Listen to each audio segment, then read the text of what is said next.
Members of council, we have quorum. Before we start, if I can have members of council to please stand.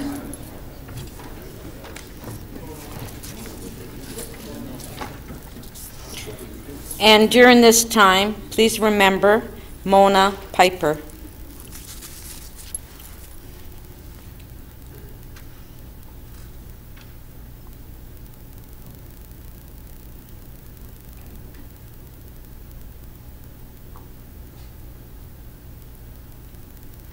Thank you.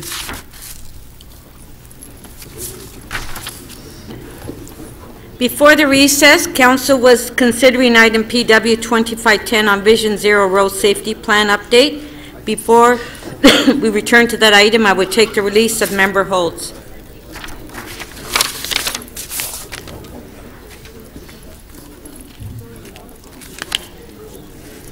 Councillor Shan. Thank you, Madam Speaker. I would like to release MM 36.5 declaring January 29th as the Day of Remembrance and Action on Islamophobia. Just a sec. Members motion MM 36.5. Councillor Shan, it's on the screen, is releasing it. Recorded vote. Somebody asked for recorded vote. Recorded. No recorded vote? Recorded vote. One member asked for it, we do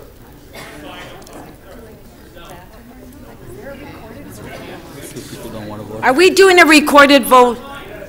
I would like a recorded vote. Yes. Councillor Perks has asked for recorded vote. Yeah, that's what I was trying to get. Yeah.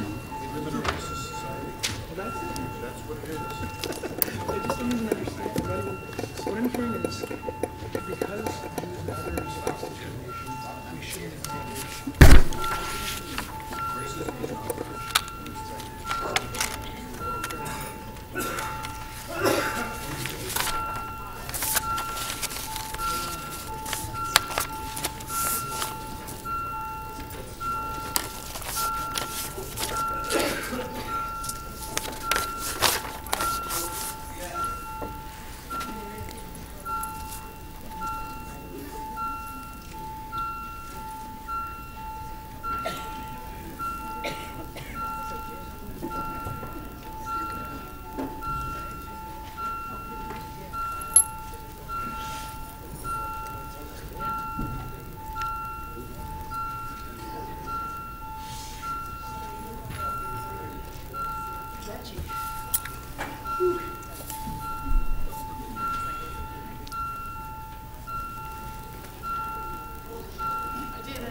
The item carries 24-3.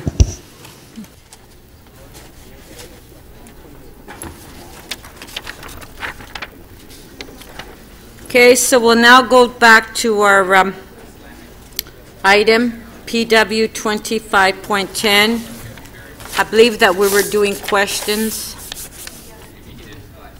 If you can put the name on the screens. Councillor Pasternak. Yes, thank you, Madam Speaker. Through you to staff, when we update and reform the warrants, is that a made in Toronto solution, or are we bound in any way by the Highway Traffic Act? Through you, we are influenced by the Highway Traffic Act, but our local warrants are conditions that we can certainly tailor to local conditions. Now, is there a move on to liberalize them in the sense to make it easier to put in speed controls or four-way stops, stoplights? Through you, Madam Speaker, part of the interest in looking at those warrants is to ensure that they're actually meeting the need, and if we're seeing that we don't actually have the right inputs into that analysis, then we need to modify them so that we can meet the need of safety and all the other Vision Zero requirements. Madam Speaker, it's awfully noisy in here. I'm having trouble hearing myself think. Madam Speaker, if I could interrupt for a second? She's speaking. and she's part of the problem. Thank you. Thank you. I'm just having a little trouble. Yeah. In July of last year, no, sorry, July of 2016, Council passed a motion, 35-6, instructing staff to increase the watch your speed mobile signs purchase from 20 to 44. Has transportation done that in the current capital budget? Yes. It has. So the logic, 44 is not a random number. It's so each ward will have one. Councillor, that is in the 2018 budget proposal. Okay. So are these purchased or pending or on order or? Once the council adopts the budget, we're currently working on getting that procured, and then once we get it procured, we will distribute one per ward. Now, just for clarity's sake, those are the signs that come on the little trailer and they get parked in problem areas. Correct. Those are the mobile Yeah. signs. And But they show. they will be pole mounted. Those will be pole mounted, so they won't actually be on the trailers, but they're still movable, so we can move them around. So the mobile watch your speed signs are not mobile? Well, through you, the ones that are permanent, hardwired, are different from the ones that we can actually move around, but we're putting them on pole mounts because the trailers take up lots of space, and it gives us more flexibility to place them where we need them to be. So are we purchasing mobile ones on the trailers or no? No. We're not. So these will be affixed in the ground as permanent. They'll be on existing poles. We'll mount them on existing Okay. poles. So now the ones I've seen, correct me if I'm wrong, they show your current speed, but they don't show the posted speed. Is that correct? That's correct. So the ones I'm more used to is they show both. They show the posted speed and they show your speed so that you're sort of guilted into slowing down. Now, if we don't see the posted speed right next to how fast we're going, how efficient and effective are these signs? I think that jurisdictions do them in either way. Typically, you also have the locations where you have your posted speed limits that are typically at a regular cadence along those corridors, but we can certainly look at combining those together. Okay, thank you very much. Thank you. Councillor Burnside. Just a quick follow-up in that regard. Aren't people kind of supposed to know? Like, aren't they supposed to read signs of what the speed limit is? And if there is no posted sign, it's a 50 unposted? Like, isn't that kind of the idea, is to look out for signs? Through you, I think that is the idea, but the reality is that people often need to be refreshed, and I think to Councillor Pasternak's point, if you see the speed limit sign and then you see your speed limit, you can make that direct comparison right at that time. It might incent you to slow down. Do you think people aren't made necessarily smart enough to realize they're in a school zone, there's a flashing sign saying they're going 45, and they might have to go, oh, I wonder what the speed limit is as I see this school beside me? Through you, That's a concern? I think that if they see that the sign is flashing and the light is flashing at them, that they probably are going too fast. I would hope they would be smart enough to realize that. So if they're over the speed limit, the light flashes? Yeah, I believe so. That's the ones that I've seen deployed here in Toronto, yes. And that's what we've been doing, and how long have we been doing them for? About 3 years? So there's kind of a hope that after 3 years, people are getting the message? Okay, thank you. Thank you. Councillor Layton. Thank you very much. My understanding is that they have the answers to these questions now. New light, the installation of new lights. How many in 2017? Through you, in 2017, we installed 22 new traffic signals. And pedestrian crossings? 4 pedestrian crossovers. And the watch your speed locations. So this may have come out in Councillor Pasternak's questions. How many locations have we done this watch your speed thing at? In 2017, 23 permanent locations. 23 permanent, okay. Did we do any temporary ones? We have, how many do we have? Currently, we have 8 trailers that move around, the kinds that Councillor Pasternak was inquiring about. The ones that we're getting now are mobile, but they're pole-mounted, so we will still move those around. Those will be coming in 2018. Do we have an idea of the number of locations that we've had those out in? We move them every 3 weeks, is my understanding, when we have the mobile signs out. Okay. The school zone safety audits, how many have we conducted? We accomplished 6 road safety audits in 2017. Okay, thank you. Thank you. Councillor Fletcher?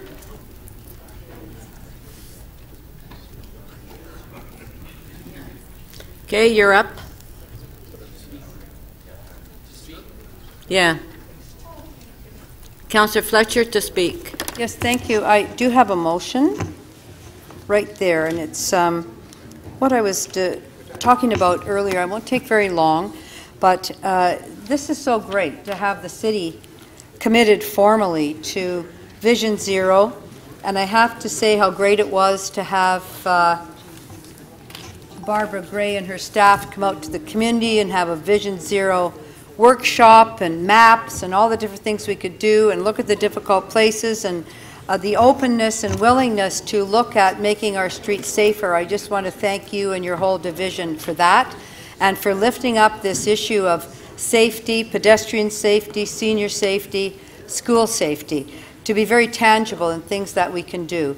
And I'm very impressed with all of the options that we have and kind of let's accelerate certain things. And I agree with all of the acceleration, the senior zones, many different things. But what I do want, and I think somebody was describing earlier all the different safety plans that they've worked on with their schools. I think it might have been Councillor Davis outlining all of that. And I want to say that many of us have been doing that over many years. And there is a toolkit that is presented in Vision Zero. That is the standard toolkit. And then there's different things that I'm just going to call the Toronto toolkit that we've been working with and for many, many years that we can have an option to add on to things. So on Logan Avenue, we've had bump outs for a long time near the schools. There's bollards. There's new that I've just discovered, turn prohibitions for certain times of day around a school zone, so 8 to 9 in the morning, 3 to 4 in the afternoon. They actually had that out in Coburg. I saw it in Coburg and said, why can't we do something like that during the peak times for kids crossing? Maybe you shouldn't be crossing the street. So I don't want it to seem like things haven't been going on in our city and that we haven't had lots in our staff toolkit and our own toolkit. And I'll add speed humps in there.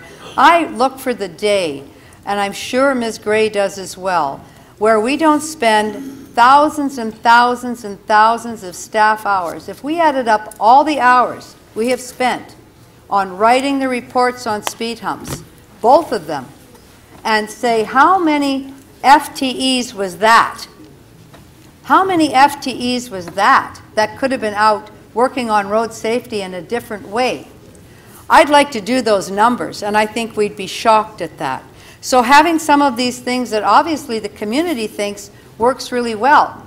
They want speed humps. They know that slows cars down on their street and around schools, but they don't meet the warrants because these streets aren't going to meet them. So we need to bring those things together. We need to understand that maybe if there are warrants, they need to be changed. I'll just remind everybody, one of the toolkits is to reduce the speed.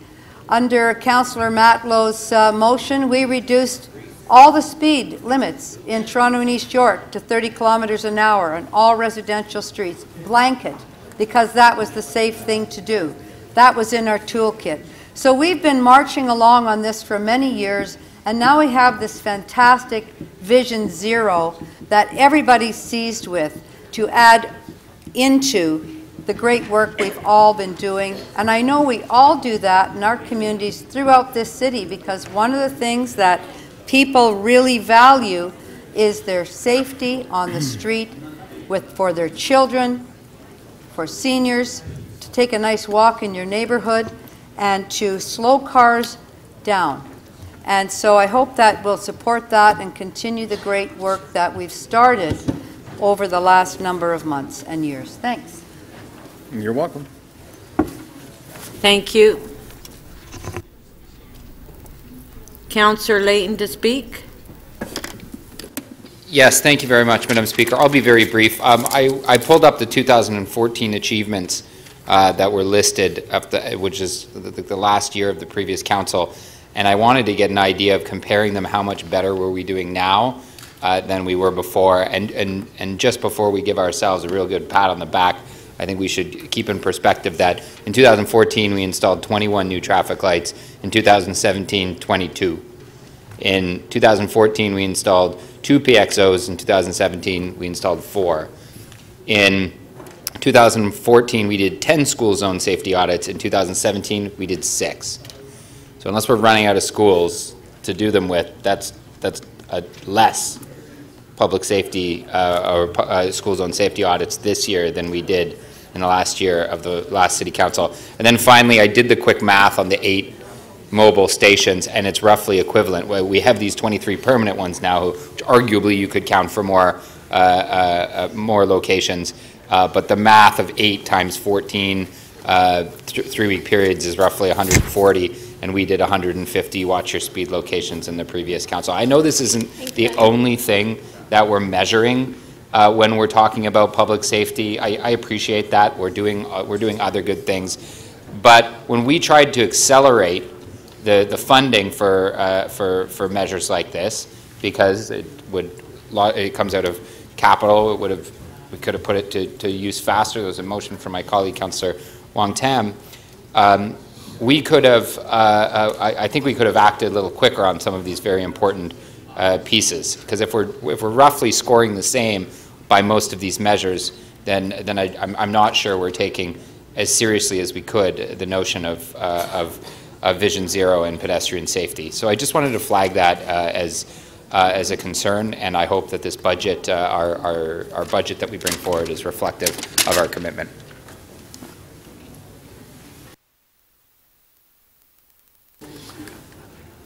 Wong Tam. Thank you very much, Madam Speaker. I read this report, and obviously it's been before us now for several months, because it's been building on top of each other. But I read this report, Madam Speaker, with all sorts of conflicted emotions, because back in 2016, in July, I had moved the motion on the floor to try to accelerate Vision Zero and move it from a 5-year implementation plan to a 2-year implementation plan. And I know that this report contains a lot of the words accelerate and acceleration.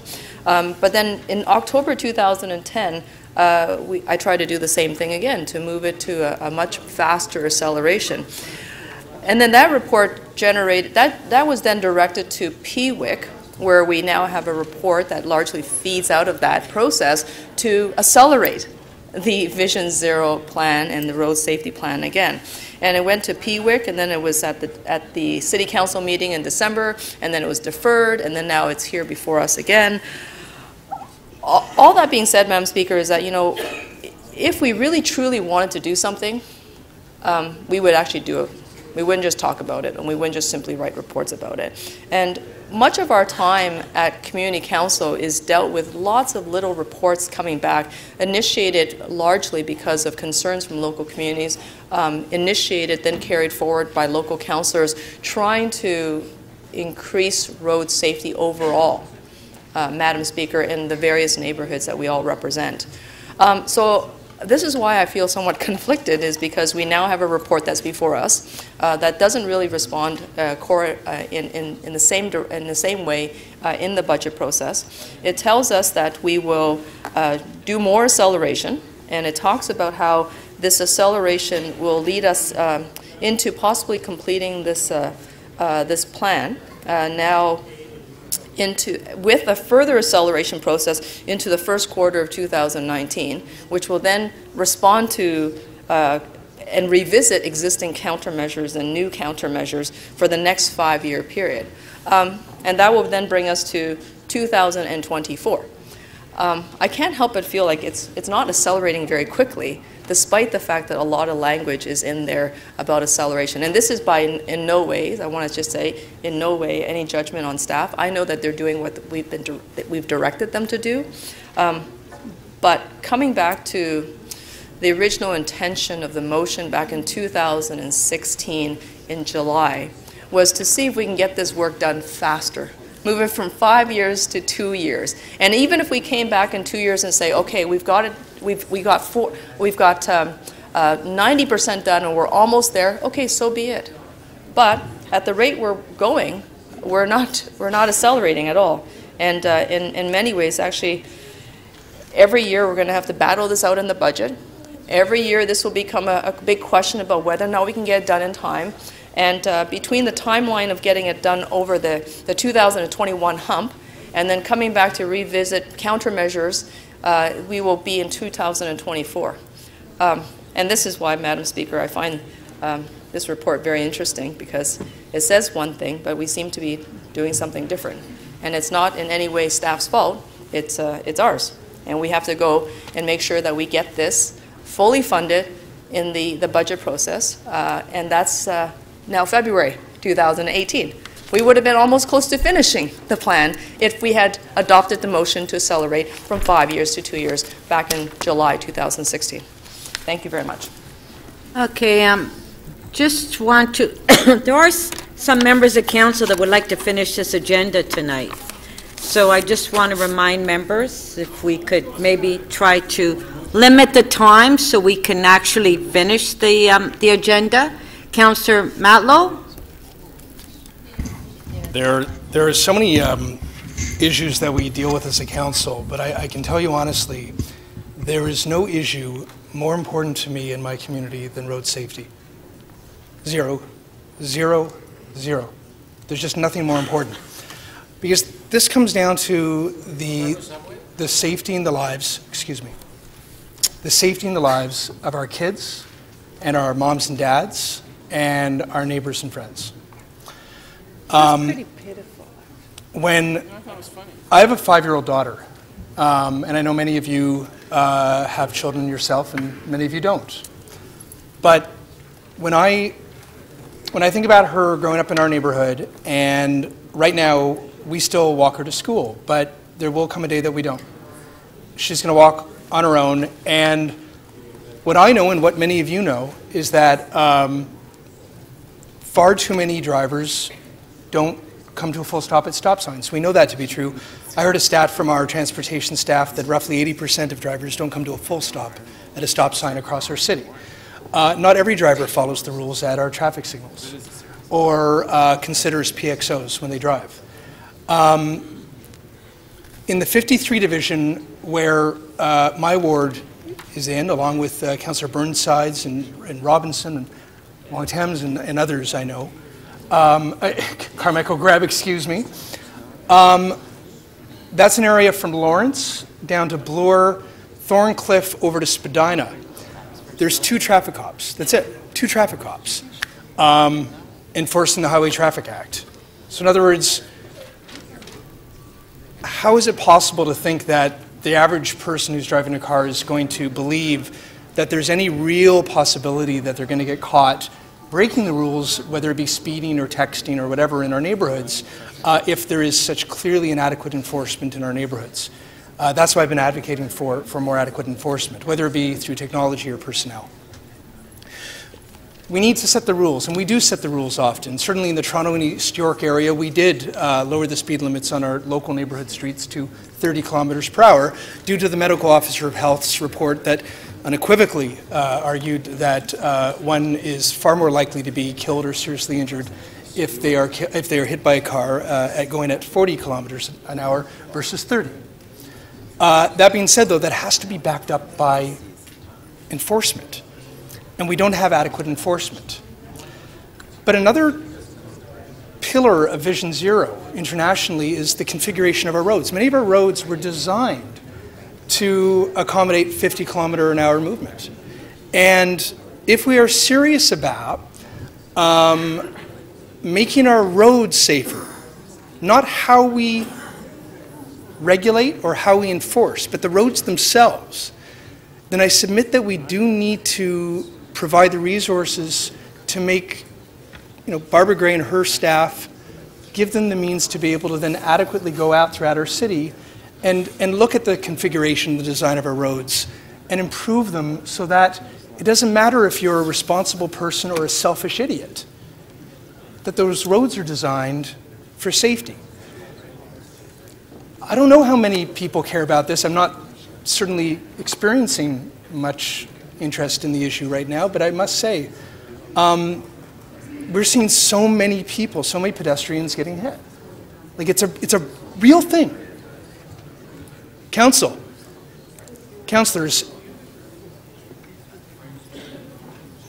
I hope you see it as a priority.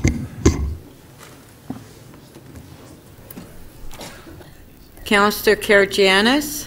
Thank you, Madam Speaker. Madam Speaker, I cannot but stand and say thank you to Ms. Gray, before her to Mr. Buckley, and the staff out in Scarborough, Mark Oinen, Mile Curry, Joseph Titus, with all the help that they've given me and the schools that we have. Matter of fact, there's one school, Kennedy Public School on Elmfield, it's in a crescent, and virtually we made the road one way in the morning and in the afternoon, so people can go in from the north side coming on the south side, and we have had enforcement out. So I realize that you're doing your work right across the city, but allow me, ma'am, to through my office and the parents that I represent and the principals and the teachers that have come out and spoken to Community Council in Scarborough a number of times, to thank you publicly for all the good work that you've done. We need a little bit of education. That's coming a long way. Maybe one way to educate people is through hurting them through their pocket and have the police enforcement out to give a couple of tickets. So we got to all work out together in order to make sure. Thank you again, and please pass my sincere thanks on to your staff. Thank you.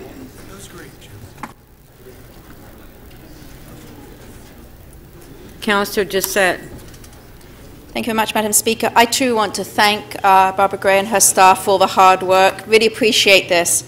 I've actually been advocating for safe schools since about 1999, if not actually, no, 1995, when my first child actually went to school. I was in North York then. But when I came down to Swansea, where I live now, I was on parent council, and in 1999, I first met our transportation staff. And we looked at the roads around the school, the elementary school, and we changed road signage. So this isn't brand new. What we're doing now, though, is we're making it a priority. We're putting funding into it. A lot of councillors have spoken today about school zones. And yes, believe me, I have been working for many years to get school zones safe. I also had a motion at our community council a couple of years ago trying to make all our local streets 30K, the same as downtown has. Slowing traffic down does reduce the impact if there is an accident. However, my motion didn't pass, and now we're doing it street by street by street. Costs a lot more money, costs a lot more staff time. I would also like to just touch on bike lanes. One of the issues we know we have across the city, if you have a painted bike lane, not a separate bike lane, but a painted bike lane, we often have vehicles parked in those bike lanes. That puts the cyclist out into traffic. What I would like to see more of, and I'm sorry I didn't do a motion, I would like to see more signage telling the driver how much the fine is for parking in a bike lane. I believe it's $150 if you're caught parking in a bike lane. Well, that hamburger going into that hamburger store is suddenly going to get very, very expensive if it's $150 plus whatever they charge for hamburgers. I don't eat them, so I don't know. But we need signage up there to indicate not just don't park in this bike lane, but what the fine will be. We also need to get our cyclists from the separated bike lanes safely onto the other streets. A couple of us councillors have the Martin Goodman Trail going through our wards. I see we're going to be doing some work on them, but we also need to look at the timing of the lights. Once a year, my Ward 13 Bikes invites me on a bike ride around my ward. Well, if you've ever cycled my ward, it's hilly. So we always start at the top and we end up down on Lakeshore, and then they let me go home on my own up the hill. But we look at the intersections along the Martin Goodman Trail. One, how do you get there? But how do you get off there? And we know that the timing of those lights are still timed for cars. They're not timed for the cyclists to get across Lakeshore, which is, I believe, at that point, a 6-lane highway. At certain places, you have somewhere you can stop part way, but sometimes you do have to go from one side to the other. So I'm hoping that some of these fundings will look at these requests and these reports from local bike groups, from local pedestrians, from local councillors. We can start fixing some of these intersections. If a car has to wait another minute or two, so be it. So these are some of the items I would really like us to look at. Putting in continuous sidewalks. Wow, how much safer can we keep our residents if they actually have a sidewalk to walk on from one end of a street to another?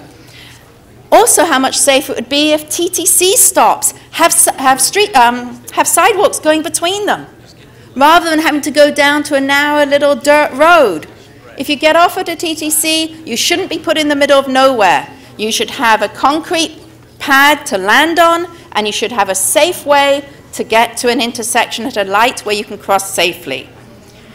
Another thing I know we are putting in now are those new slow down lawn signs. One of my requests has been, it's wonderful to have them here at City Hall. I don't have a constituency office in my ward. So for me, I have to carry those signs into my ward when a resident wants them. Why can't we have them at our community centres? Why can't we have them in our libraries? Why can't we have them located there so where the families who are probably going to want the signs come, they can pick them up? They shouldn't just be in the councillor's office and the councillors the only ones who can get them out there. So I'd love to see us putting them into the community so residents can come and get them when they want them rather than having to book time for us.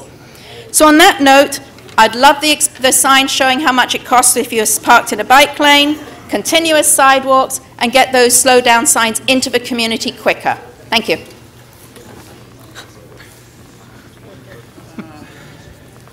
Thank you.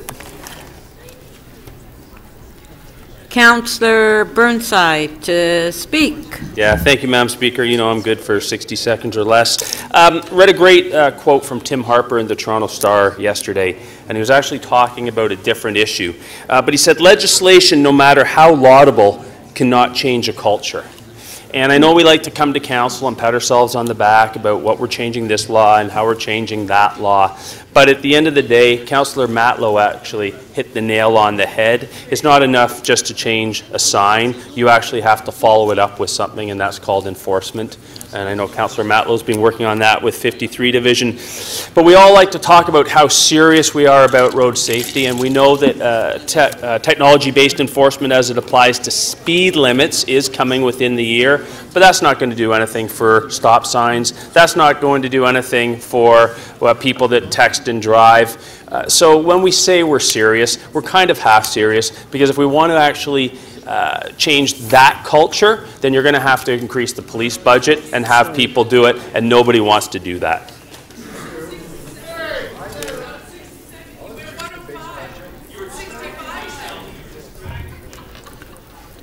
Oh, gosh. Another speaker. Councillor Campbell. I know. I will be less than 2 minutes, Madam Speaker, much less. Anyway, you know, there's a lot of good intentions in this room in regard to mitigating the problems we have on the roads. Drivers are frustrated. You know, we spent enormous resources to get the King Street pilot going, to move 65,000 passengers a day. It's a project I supported. But you know, I want to see our transportation department devote more of its energy to relieving congestion. Gridlock in the downtown core is so problematic, it takes a half an hour or 40 minutes to get out of the downtown area. And right across the city, whether it's the downtown or whether it's North York or whether it's Scarborough or Etobicoke, drivers are frustrated. Frustrated drivers make up time by driving too fast. Pedestrians get struck because drivers are inattentive and they're in a hurry. And one of the things that I would like to see us do a little bit more of is pay attention to the needs of drivers. Pedestrian fatalities are tragic no matter when they happen. and they're happening all too frequently. They happen for a number of reasons. Pedestrians are inattentive, drivers are inattentive. As Councillor Burnside said, we can't do anything about that. Our transportation people will tell us you can't engineer your way around stupidity. And drivers will behave badly, and pedestrians will behave badly. But the one thing that I don't see a concerted effort on the part of transportation is to deal with this effort of this problem of gridlock, which is strangling our downtown core. It's Councillor DiCiano was talking about the Queensway in Etobicoke, all across the city. I know Councillor Perks is smirking, but drivers are frustrated, and frustrated drivers behave badly. We need, yes, thank you. I'm almost done, Councillor Kerjes. Okay, come on, stop interrupting. That's now. all right. I've had enough to say. Okay, I just want to remind members of council, we do want to finish the agenda tonight. Councillor Perks. So I didn't bring my big book of transportation statistics to this meeting. You've seen me use it before. Here is a simple fact, a truth. The less congested a city is, the faster cars travel. The faster cars travel, the more dangerous the roads are. Thank you for your time.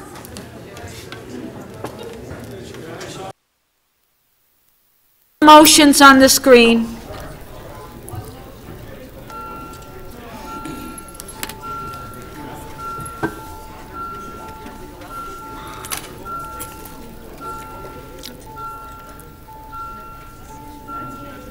Councillor Fletcher's motion. Recorded vote.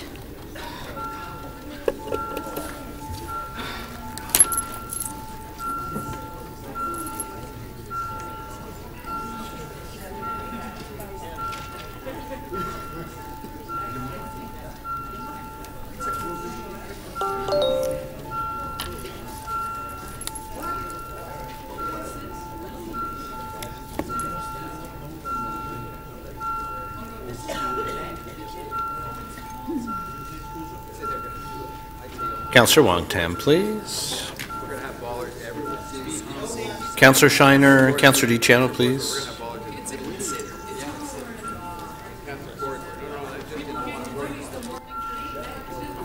Councillor Mihevc, please.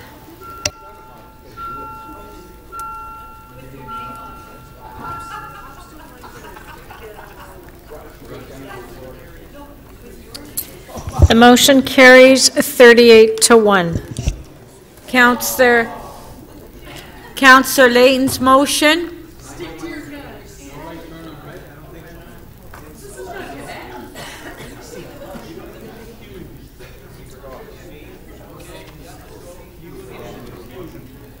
Do we have another motion? That's it? No motions? Okay. Item as amended. All in favor? Recorded.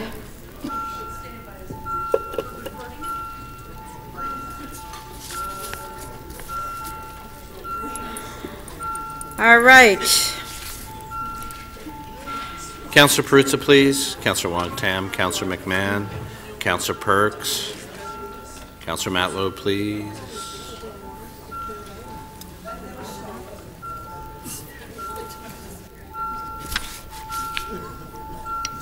Councillor Burnside, please.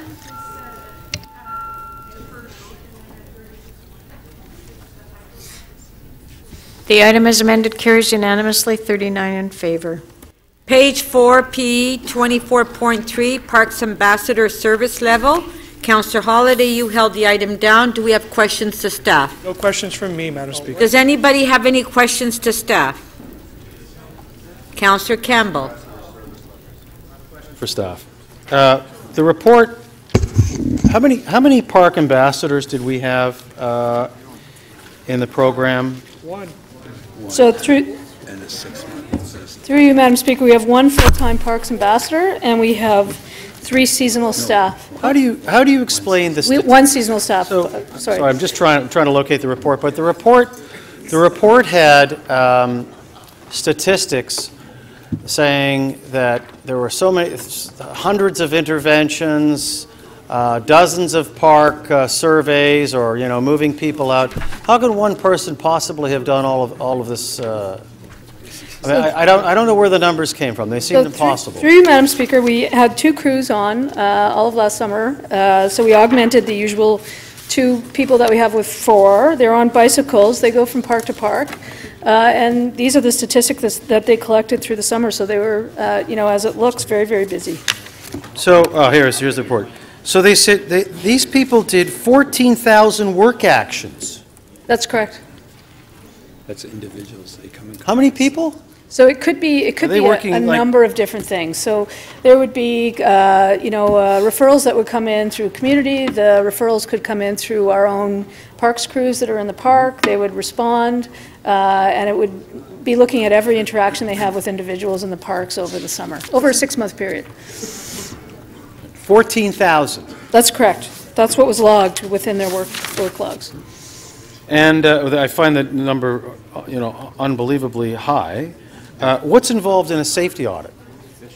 A safety audit, is there we've done, through you, Madam Speaker, many safety audits. So if there's a particular park or a particular neighborhood in the city that is experiencing various levels of vandalism or crime, quite often PFNR, along with the Parks Ambassador, is involved in generally a walk around the community where a number of different things are looked at. Park safety, park lighting, and a number of different things from a number of different divisions. And is a formal report filed? Yes, it is. Report. So 313 encampments in parks and ravines. It said 313 encampments were removed. So what would the park, is this all attributed to the Park Ambassador? No, so through you, Madam Speaker, encampments are when we have individuals who are staying overnight in parks or may have an encampment where they're living. Or homeless. So through referral from either residents or through our parks crews, the Parks Ambassador would go and connect, if they can, with the person in that encampment or the people in that encampment, and connect them with our Streets to Homes programs to try and find them some reasonable shelter that isn't in the park. And that would be their role. Is this not the job of just regular park staff? Through you, Madam Speaker, it's not. Certainly, regular park staff would identify these individuals, but there are processes to be followed in and around how we deal with encampments. There has to be notification to the individuals before any encampments are removed, and there's a whole process that we follow. And where does the Park Ambassador principally operate? Through you, Madam Speaker, the Park Ambassador in the summer, their home base is behind here. They spend, Allen Gardens is where their actual bicycles and home base are located. But I can assure you that for the majority of every day, they're out on bicycles in the summer in our parks. But I mean, if there's only 4 people, they can't be right across the city. Through you, Madam Speaker, as the report indicates, primarily they've been downtown. In downtown parks, in areas that are available and easily accessible by bicycle. Okay, thank you. Councillor Holliday. Thank you, Speaker. 2 very quick questions. I thought you said you didn't have any questions. I do now. Oh. Councillor Campbell inspired me. They're very quick, straightforward. Was there a budget submission this year for Parks Ambassadors? So through you, Madam Speaker, we've submitted just our regular budget for Parks Ambassadors, and as noted in the report, our annual allocation is $143,000. Great. And what was the advice of staff on the report that went to the committee? The advice of staff, and there was a number of options for service expansion that were noted in the report that would add some resources to the Parks Ambassador program. But the recommendation read, staff would recommend that the report be received. Is that correct? That's correct. Thank you very much. Okay, Councillor Holliday to speak. You held it down. No comments. Thank you, Madam Speaker. Recorded vote. Okay, so we're just releasing. Recorded vote. No. I achieved my goals to explain why I voted no. Who can you explain it to? Whoever's listening. Those people watching on YouTube.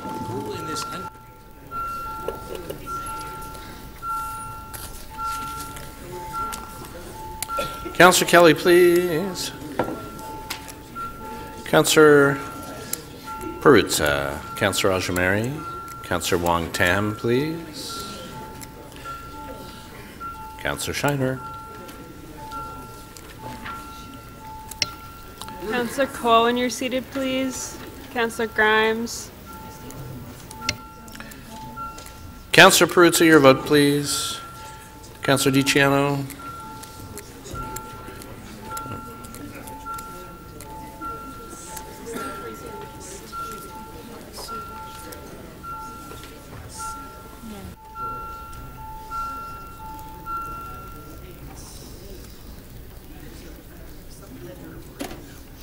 The item carries 35 to 2. Page 4, PE 24.5, Councillor Cressy. Councillor Cressy?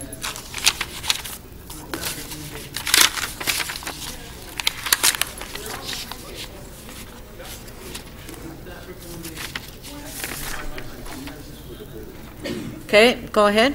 Thank you. Just very briefly, and I have a motion, if it can be placed on the screen, which is to, along with this, to consult with the City of Toronto and Waterfront stakeholders. That was advance circulated. Listen, just very briefly, this is an item that former Deputy Mayor and then Councillor McConnell and I, and now Councillor Troisi and myself have worked closely on. I think it is a pretty self-explanatory request for us to work with the feds, and I hope you'll support it. Thank you. Explanatory, not explanatory. Okay, so the amendments on the screen are in favor. Pardon? Oh, I'm sorry. Sorry, I didn't see yours. Councillor Ford to speak. Sorry, and thank you, Madam Speaker. I am going to be very brief. I have no problems with bird sanctuaries. I do have a problem with this one. There is an airport on the island airport, and being a pilot, birds are very dangerous to aircrafts. It's a commercial and recreational airport. Some of the points mentioned in this is Hanlon's Point. That's right on the base of runway 1533. I think it's an unwise move to approve this. Thank you. Okay. The birds are already there. To an airport. Okay, on the amendment, on favor.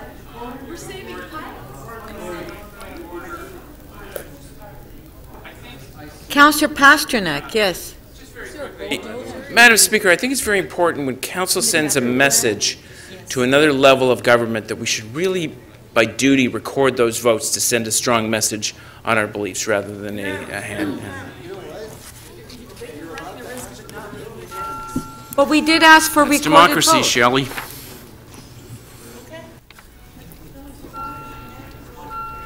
Recorded vote.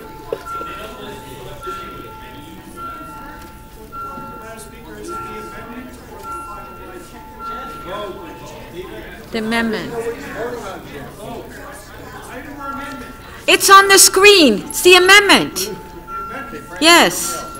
It's right on the screen. There you go.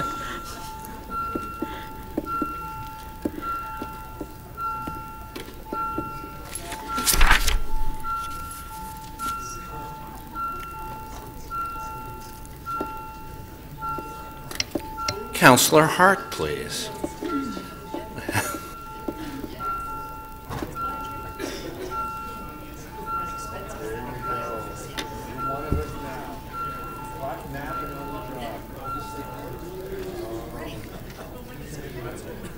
That's right. The amendment carries 28 to 9. Okay, item is amended, recorded vote.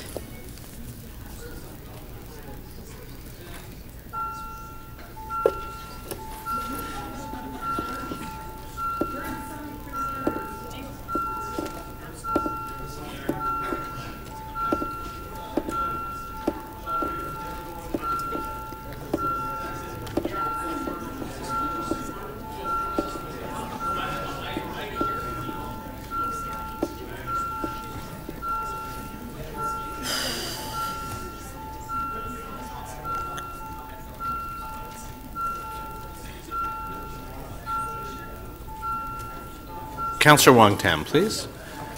Councillor Pasternak and Councillor Shiner, please. Councillor Bailao. Yeah, no, I think it's...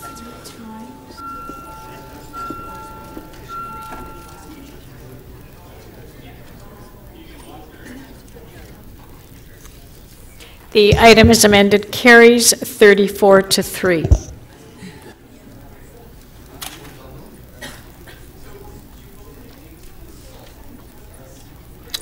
Okay. Our next item is page 4, PG 25.8. Councillor Shiner, you held the item down. Do we have questions to staff? So, Item 5, yeah. what is the item? Inclusionary. Yeah, what do you have? Oh, Do you have great. an apple? I have no questions of staff. I don't know if anybody else has questions. Well, of it's staff. here without a recommendation. I just have a want members of council, do we know what item we're on? If you have any questions? We don't know. PG, inclusionary zoning. All right, so no questions. All right, to speak. Actually, I have a question. To speak. Of staff. Okay, Councillor Shiner.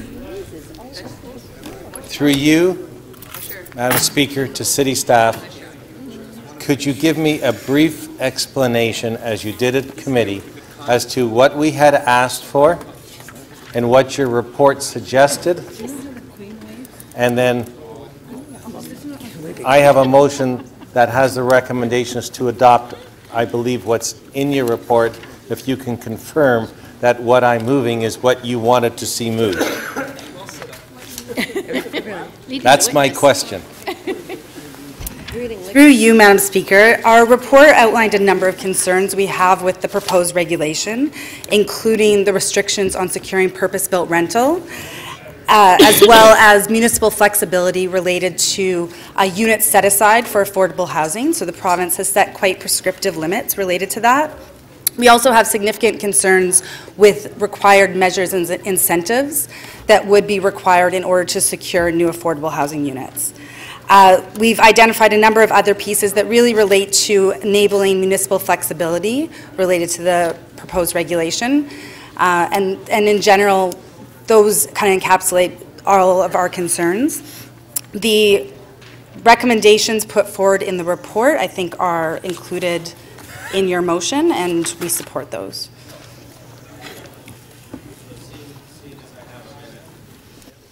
Madam Speaker, maybe I'll go through a few points. In our recommendations and those of other municipalities, we wanted to see affordable rental and affordable ownership. Is that correct? Through the Speaker, that is correct. In these recommendations from the province, how much affordable rental can you do? Basically zero. It's a terrible plan.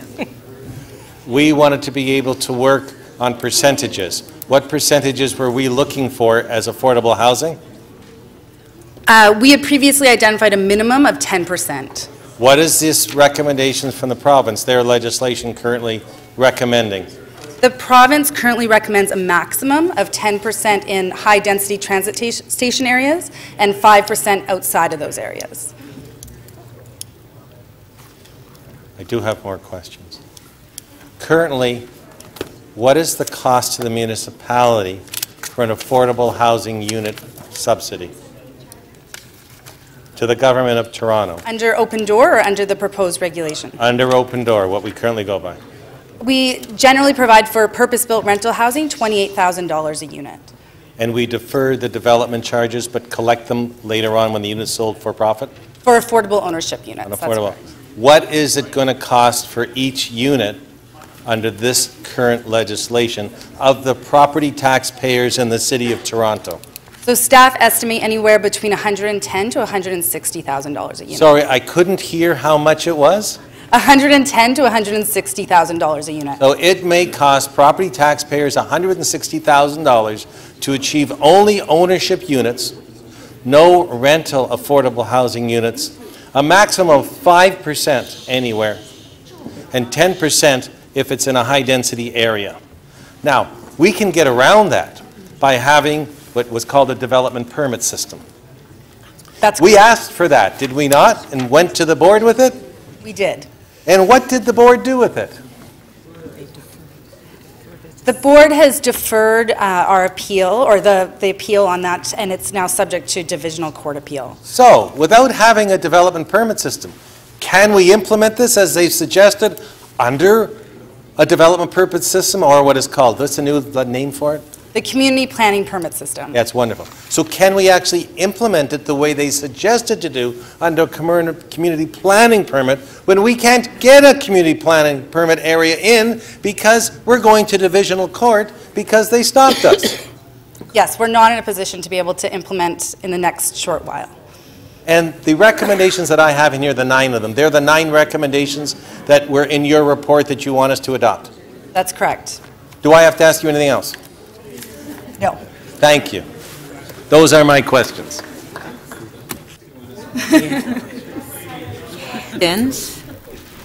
Succession planning, she did a great job. Councillor Pasternak, questions? It's hard to follow. It's hard to follow that act, but one of the earlier iterations of the proposal from the province was that we could not negotiate Section 37 and Section 37 agreements. Where does that stand now? I don't really see a reference to it in the part before us. So through you, Madam Speaker, the original legislation that the province released for consideration by the legislature included a requirement that Section 37 could not be used where you were securing affordable housing under inclusionary zoning. The legislation since changed that, and now the draft regulation says that measures and incentives between $110,000 to $160,000 a unit would be required. However, you would still be able to secure Section 37. Okay. So, just for clarity's sake, what is before us? I'm looking at PG 25.8. It's three-item motion here about a meeting supposed to take place before January 31st.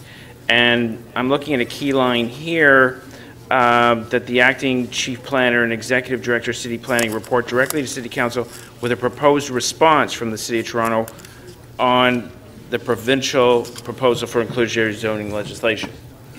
And has that been circulated to councillors? A special meeting of January 25th, the Planning and Growth Management Committee was held, and at that time the committee considered a report. I believe that report has been transmitted to council. Circulated, okay. Yes. So that's what we're voting on.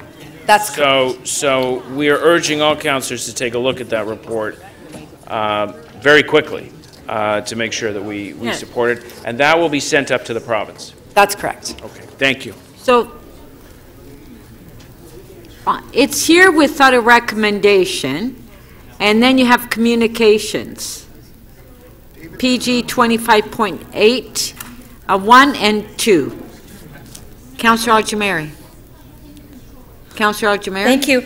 I just have one question. If someone could explain to me the details of the development permit system overall. Through the Speaker.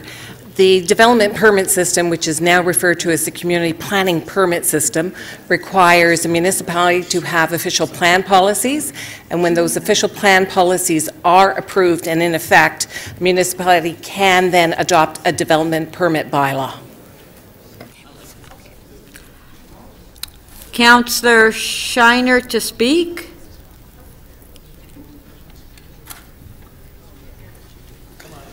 Sorry, I will focus on this. So I have a motion to place. The motion is the staff recommendations. The only minor changes that are underlined change the word city because it was our response to municipality, which we are.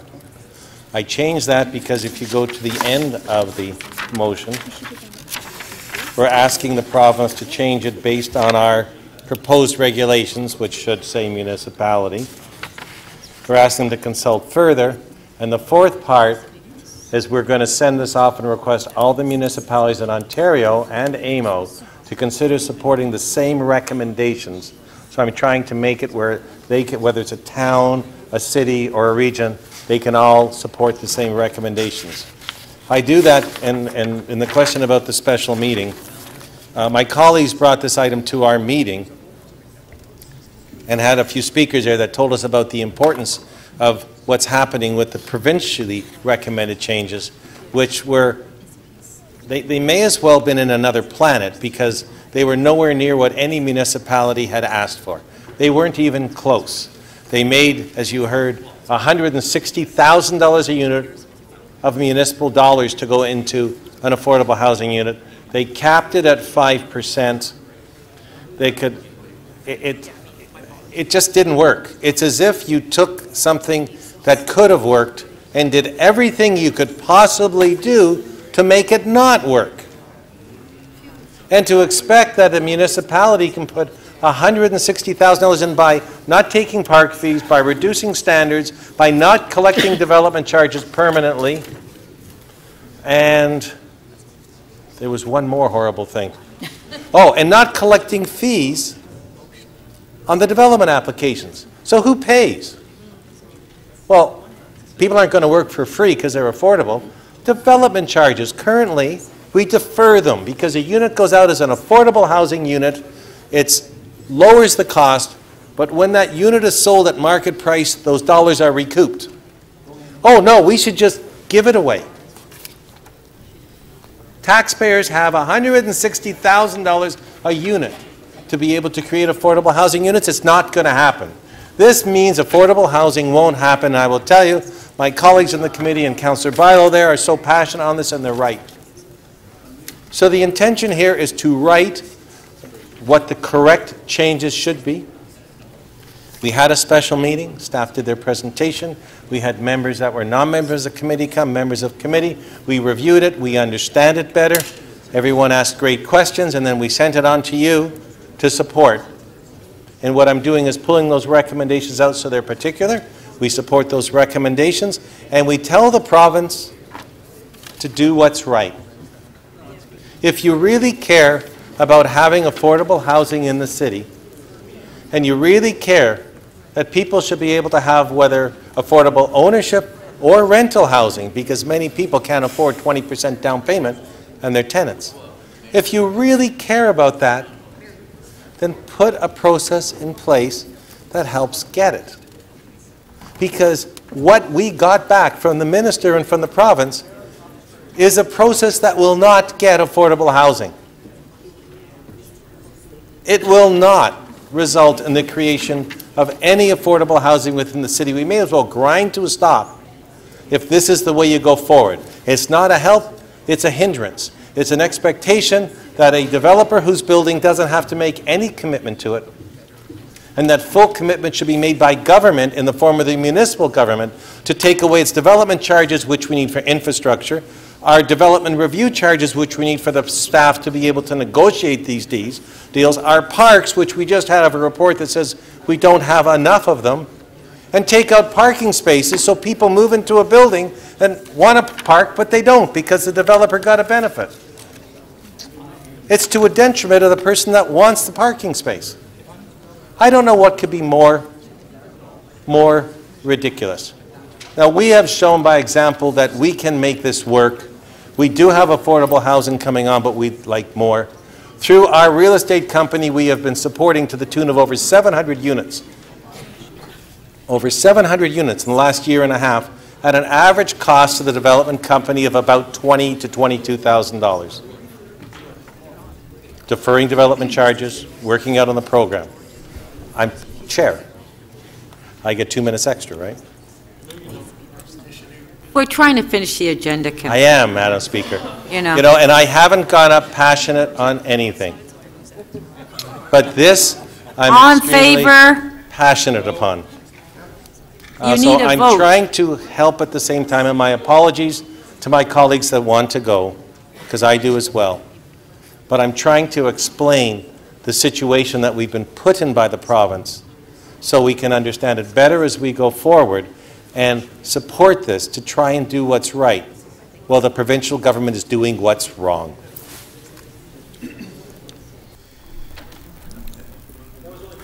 Councillor Matlow. Two things I want to say. One, we should not be in a position where we have to decide between community benefits and affordable housing. We need both. We need holistic communities that support people's needs for social services and infrastructure and housing altogether. Number two, I want to thank Carrie Vumbakis, her colleagues at Planning for the remarkable work on this, the leadership of Councillor Chair Shiner, and also the Minister Milchin, for writing recently in the Toronto Star, where he said this is a first draft. This is not the final draft, so our responsibility and theirs is to work together to make sure that we get this right. I hope that they actively listen to the recommendations that we're providing them, and I know that the Minister will be listening. Thank you. Thank you. Councillor Karygiannis. Call the question, Madam Chair. The question's been called. Recorded vote.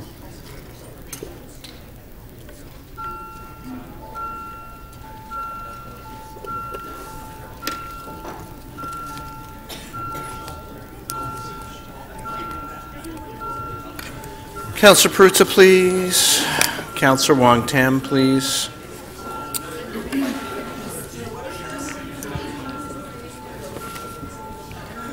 Councillor Davis, we're going to need your vote, please. Councillor Ainsley. Councillor Palian, please. Councillor McMahon, please.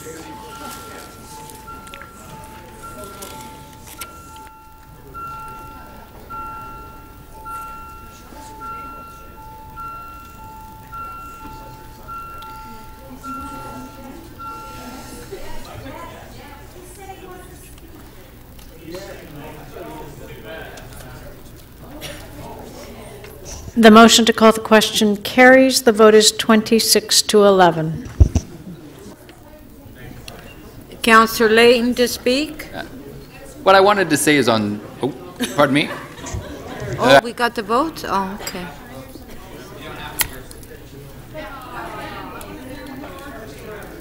On the item, recorded vote.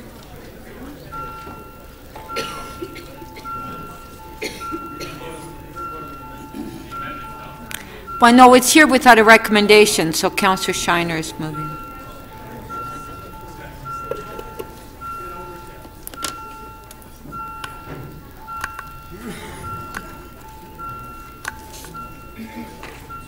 Councillor Perruzza, please.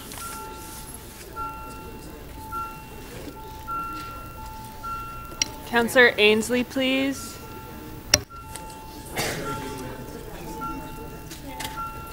Councillor Perruzza, please.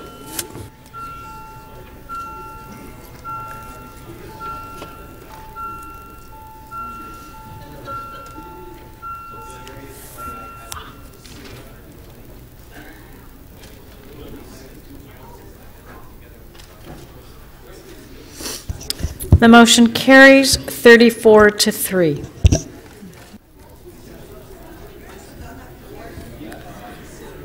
Councillor Ford. Mr. Speaker? Because it's not my. I believe you have yes, a motion you'd like to I will move. move. You see, I haven't forgotten, have I? Oh, well, it was a while ago. But yes, Madam Speaker, I'll move to extend to finish the agenda. Recorded vote. Not too bad.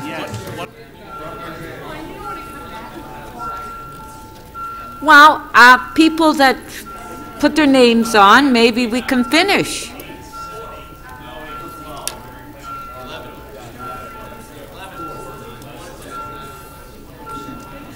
Deputy Mayor Minnan-Wong, please.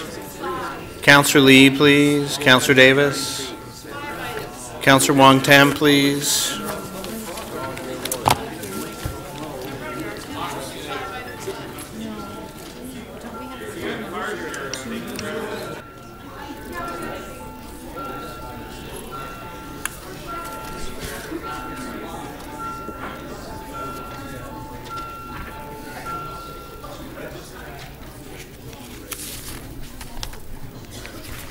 The motion carries 33 to 5. Our next item is on page 4, Public Works, PW 26.4.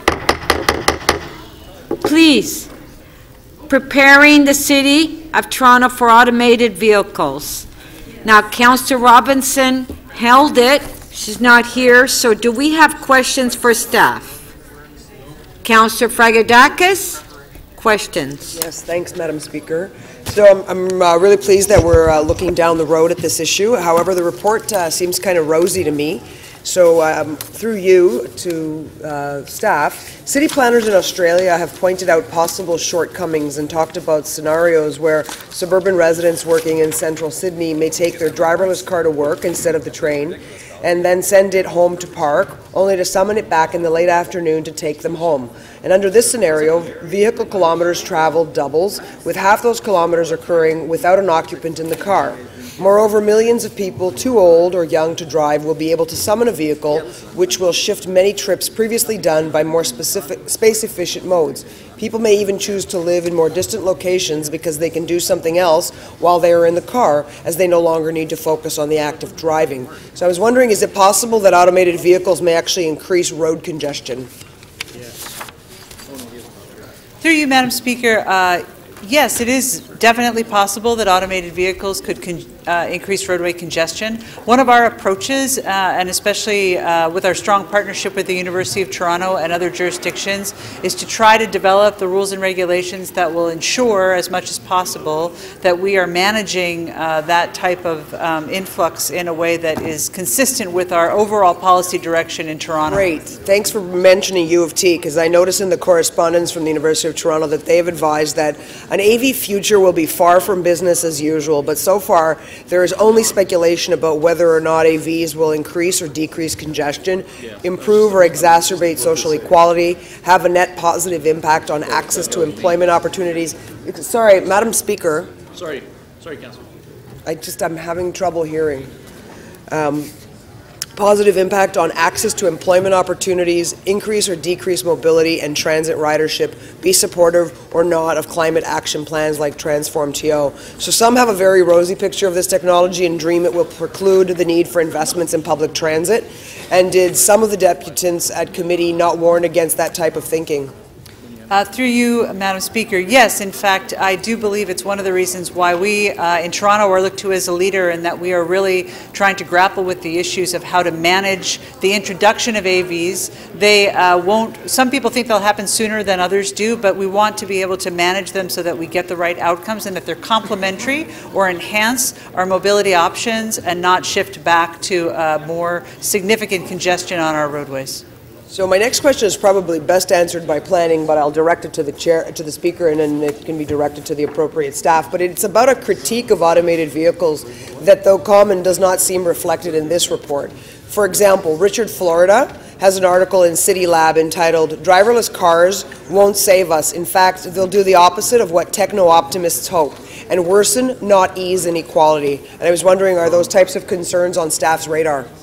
Through you, absolutely, and I really think that one of the reasons we put this work group together and why we have a tactical plan is that we want to make sure that we are shaping the future of Toronto with regard to automated vehicles and not letting it shape us. Because there are certainly, if we don't engage in this file and we don't create kind of the regulations around which we want to test, around which we want to see our regulations change in downtown to accommodate pickup and drop-off, etc., we do run the risk of not being able to shape that future for ourselves. So we are aware of a lot of these critiques. We're aware of the safety issues. I don't know, Ryan, if there's anything else you want to add, but we are we've pulled together this work group so that we can air this issue. City Planning is part of that work group, as is Environment, TTC, and many of our other partners in trying to pull together and make sure that we're staying ahead of these issues. Okay, thanks very much.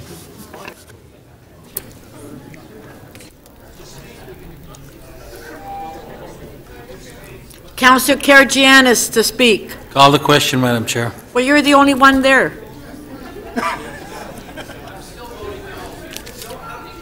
On the item, all in favor? Recorded vote.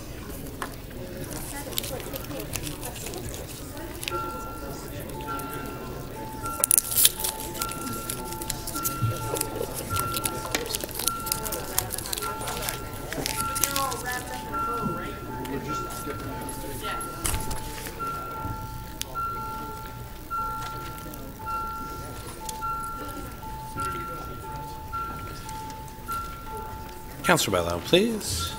Councillor Lee. Councillor Davis, thank you. Councillor Mihevc, please.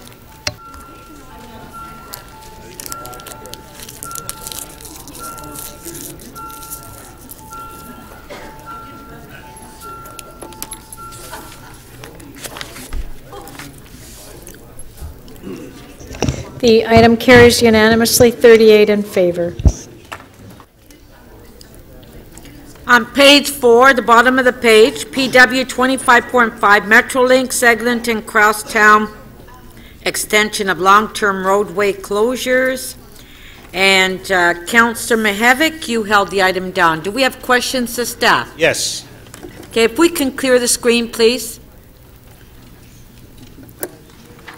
Okay, Councillor Mihevc, question. Yes, thank you. I did not want to belabor it, but there was an article that was written that has caused a lot of confusion in the community. So I want to give you an opportunity just to clarify, especially since the words in the first part of the motion say that City Council temporary close to vehicular and pedestrian traffic, and it mentions the date January 31st, 2018, yesterday, all the way to December 31st, 2021, around the L and around other key intersections. Will Eglinton be closed? What does this really mean in the real world? Through you, Madam Speaker, thank you. So Eglinton will not be closed, and there will be access retained to the Allen Road. This is extending the ability to do temporary closures as part of the construction project. It's the same restrictions or conditions that were put in place last year. They run out at various points over the point of this year, so we have to extend them to continue the construction. So there will always be a laneway going east, a laneway going west, except for those temporary moments when they have to, for one reason or another, when they're staging from one side of the street to the other side. There will always be the free flow of free traffic going east and west along Eglinton during the construction period. There will, yes. Great, thank you very much. I have nothing more to add, and Karygiannis is going to call the question. Councillor Karygiannis, you calling the question? Okay. On the item, recorded vote.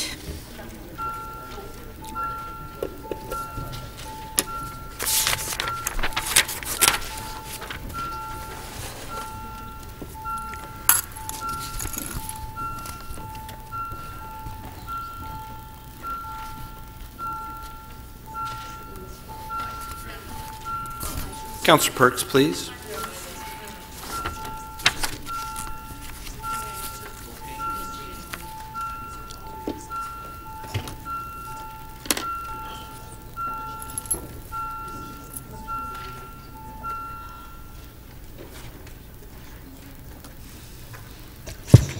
The item is adopted 36-1.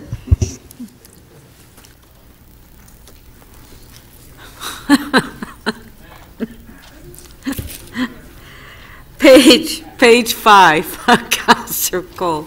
Page 5, EY 27.1, Etobicoke York Community Council, 3002, 3014, Islington. Councillor Proots, I believe you have a conflict on this one.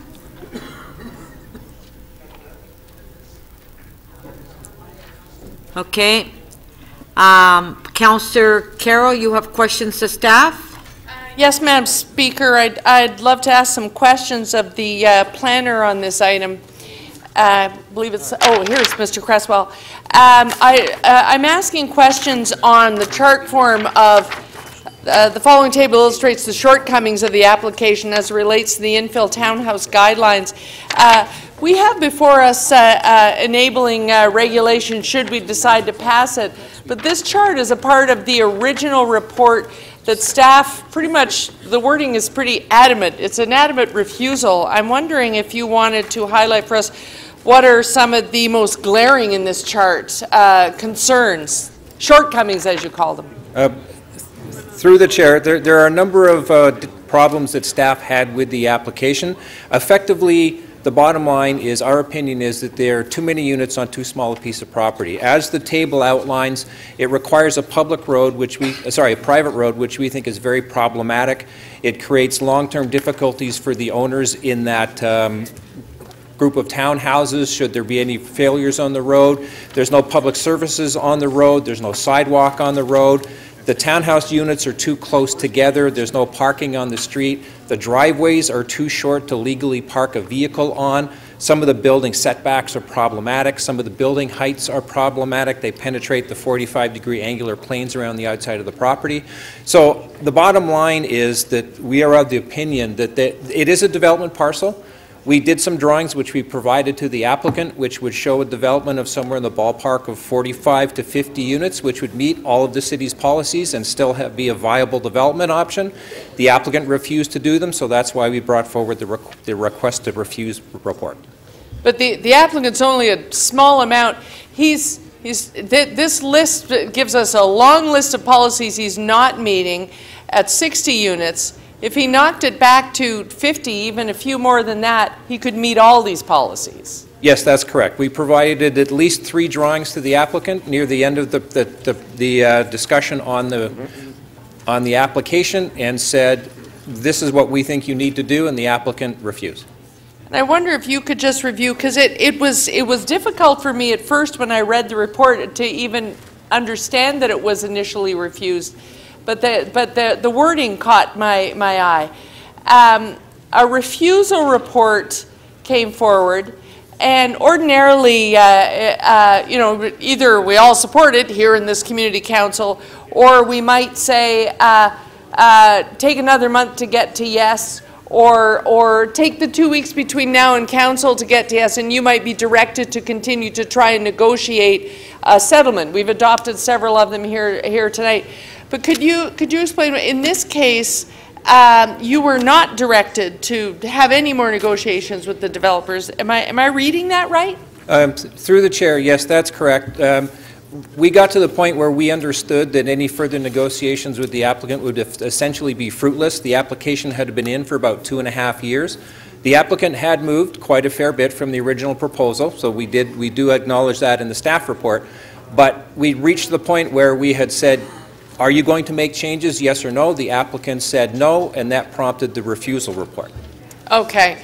And the policies that this contravenes are part of the Development Infrastructure Policy Statement that is particularly germane to infill townhouse applications like this.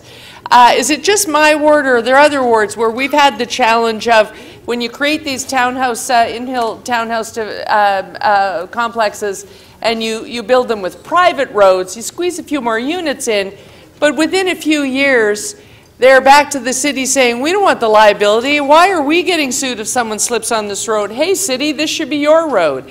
Wait, is it just in my ward that happened? We spent a lot of legal money, or does that happen from time to time all over town? Through the chair, I would believe that that's a citywide issue, Councillor. It's about the treatment of the residents of the city. We believe that a public road effectively ties development into the larger community. It also creates the opportunity to get municipal servicing on the road that you don't otherwise get through a private road. Right, right. Thank you. Those are my questions, Madam Speaker.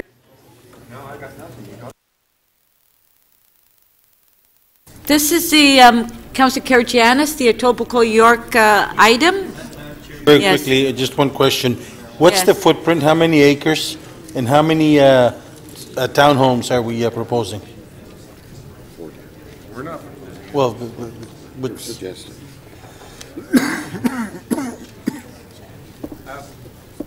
Sorry. Through the chair, the site area is somewhat less than a hectare, just shy of a hectare, and the current proposal that we are recommending refusal of is 60 townhouses. So it's less than an acre? Hectare. A hectare. Thank you. Councillor Fillion. I just want to be clear on the chronology here. So staff write a refusal report. Then what did Community Council do? Through you, Madam Chair. So Community Council requested that they change the staff recommendations from refusal to 3 recommendations. Number 1, the City Council the City Council received the report for information. The City Council direct the Chief Planner to submit to the January 16th meeting of Etobicoke Community Council, which is now here, the implementation tools of OPA and zoning bylaws to basically approve the 60 townhouse development, as well as to authorize the clerk to issue notice for the public meeting, which was held on January 16th at the Etobicoke York Community Council. So was that an unusual way of dealing with an application? Have we seen that before? Who else is a big hockey fan here? We have been directed by Etobicoke York Community Council to bring forward zoning bylaws in the past. I have been there for 5 years, and I can recall 2 instances where that's happened. So other instances where the same thing has happened, where there's a refusal report, but the community council then asks you to bring forward an implementing bylaw? Through the chair, to my experience, I have not experienced that. Okay, so this is unusual. Again, in my experience, yes, Council. So, okay. And just to be clear, the planning staff are saying we should be refusing this development application. That's correct. Thank you. Councillor DiCiano. Thanks, Madam Speaker. So maybe my dates are wrong. When did this first come to Community Council for approval? Because I was under the impression this came to Council last Council and it was approved without even being held as an item. Through you, Madam Chair, that's correct, Councillor DiCiano. The original staff report went through Etobicoke York Community Council on November 17th. Okay. And then it came forward through City Council on December 5th of 2017, and that's where Council directed staff to bring forward the OPA and the zoning bylaw amendments. Okay, so it went through Community Council in November, went through Council in December, and it just had the bylaws that needed to come back for final approval. That's correct. City Council directed us to bring back the official plan amendment and the 2 zoning bylaw amendments to the January Etobicoke York Community Council, which it went to Etobicoke York Community Council on January 16th, and that's why it's here today. Okay, thank you.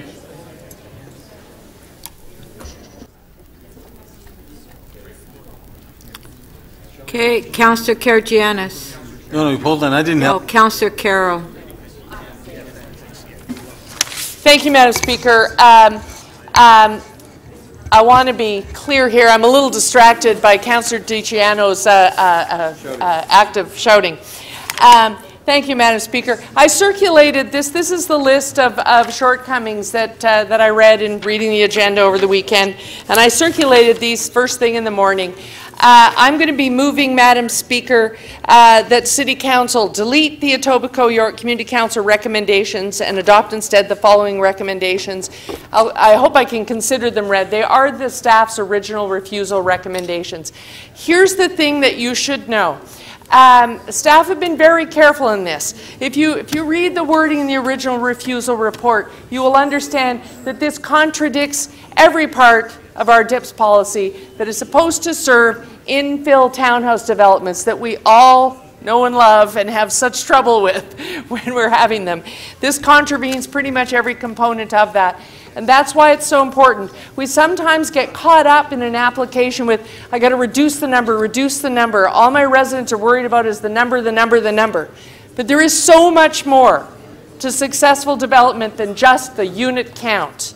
And if you get those so much more, all those other things wrong, what you have is a bad spot in your neighborhood that just doesn't work. And eventually the residents in the bad spot come back to the city 10 years later to say, this place doesn't work for us. Why is this road our responsibility? Why does it end here? Why am I so close to the road? Why can't you guys fix this? When in fact we allowed the developer to build what he built. Here's what staff have done to serve you well. Because of the way this motion was moved, if we go back to the refusal recommendations, what you passed on consent, Councillor DiCiano is correct. We, on consent, passed a direction for staff to write recommendations enabling this development to happen. But they are very carefully worded as per council direction, not as per their advice, so that if we do go back to the refusal, should the developer want to go to the OMB, and I dare say he will, our own in-house planner and in-house legal are still able to go and speak to their refusal report. They have protected you from making a bad development like that. They have protected poor Mayor Tory, who, as in every planning report, has his signature at the end of the report. You don't have to make this permanent bad decision, and our own staff will be able to defend making a good decision, that is refusal, so that we can uphold our policy. That can all still happen if we just go back to staff's original recommendations. That's what I'll be voting for. Thank you, Madam Speaker. Councillor Campbell, part of Etobicoke Council? Yes. Thank you, Madam Speaker. I'm going to move deferral on this item out of respect for my colleague who is not attending tonight, Councillor Mammoliti. This application originally started out with over 130 townhouses on the site, stacked townhouses. The councillor has worked with the community. The councillor has worked with staff. It's not to staff's satisfaction. This was unanimously passed at Community Council after a long and lengthy debate. And so I'd like to move deferral to the next day so that Councillor Mammoliti can speak to the application, because it's his community that's affected, not Councillor Carroll's. Okay. Well, I don't know why he's not. There's a deferral. Councillor Carroll, please. Okay, so we have a deferral motion to speak. Yeah. Councillor Perks, 2 minutes on the deferral. Thank you very much, Speaker. I don't need to hear from the local councillor on this. The planning report is very, very, very clear. This is the kind of thing that we would never approve if we were paying attention. The Councillor Carroll laid out very clearly in her questions of staff where the deficiencies are. There are additional ones that she didn't have time to get to, but I've read the report. I'm satisfied that the public interest here is to take staff advice and refuse this application. That might focus the applicant's mind and get us to a better result. Thank you. Councillor Carroll. Only one comment on deferral, Madam Speaker. I have to take umbrage with the assumption that this is not going to affect my ward. Infill townhome applications are becoming quite popular in my ward. And if I don't have the DIPS policy to stand behind in developing those infill townhouse protections, this very definitely affects my ward.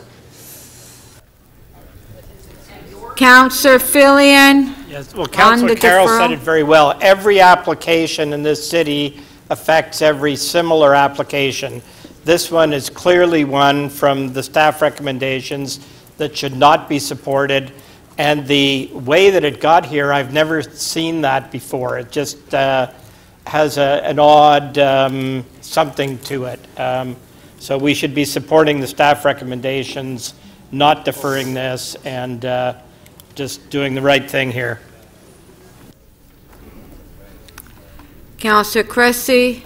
Just very briefly, I respect the point that Councillor Campbell made, which is that the local councillor is not here. However, if this was important to the local councillor, I assume I would have heard about it from his staff, and I haven't, or from him. And so for that reason, I don't think this is a good enough reason to defer it. Councillor Holliday on the deferral. Yeah, I'm listening to the debate. I'm quite puzzled and intrigued. There was a lot of information provided to Community Council. I'm not sure what downside there is to deferring it for another month. If that sends a signal to the developer to keep talking, fine. But I think that the local councillor should have that opportunity to bring his perspective and his work over the last couple of years on the file, and then we'll work as a council to go figure this one out. But I think an immediate decision on this changes the course, but there is no downside to that actual deferral. There's only an upside, which is a bit more time for us to figure this one out, sensing that there is some questions from the people in the group here. Please, can you hold... Are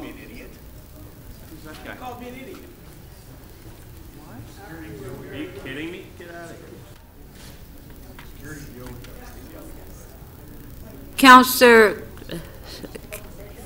Councillor Karygiannis? Call the question, the deferral, Madam Chair. Okay, call the question. Recorded vote.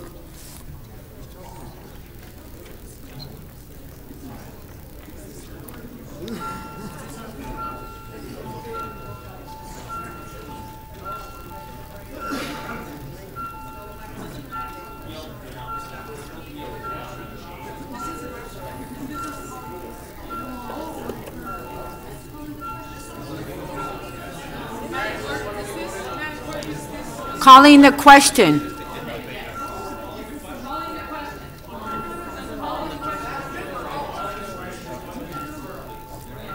We're calling the question on the deferral.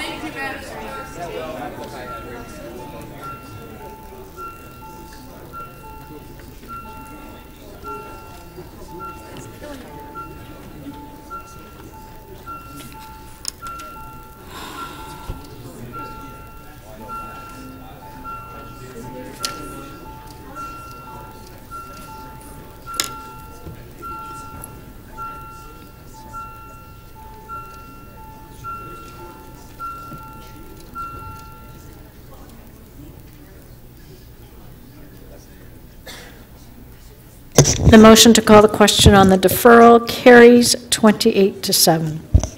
Okay, on the deferral, recorded vote.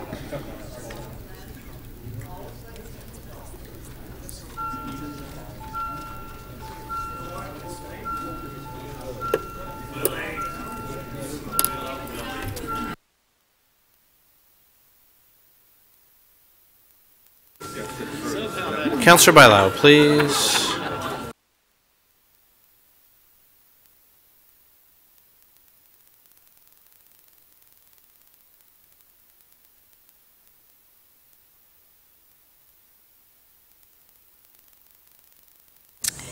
The deferral does not carry. The vote is 15-20.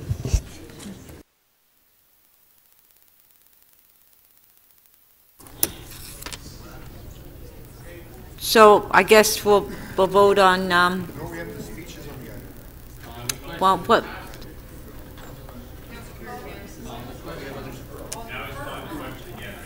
Councillor Karygiannis, you're calling the question? Madam Chair. Consistent. Call the question. Recorded vote. He's called the question.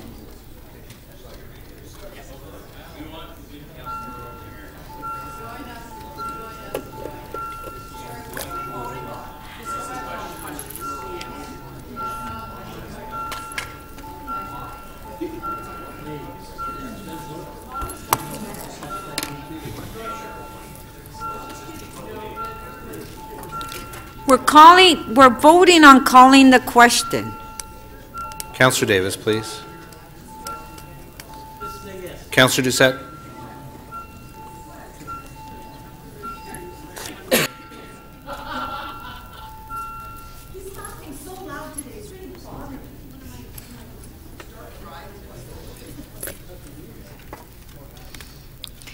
The motion to call the question carries 30-6.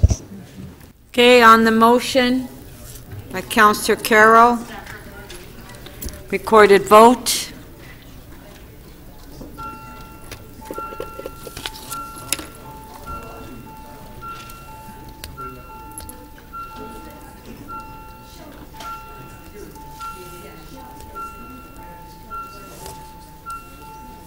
Councillor Rosemary, please. Councillor Bailao. Councillor Lee, please.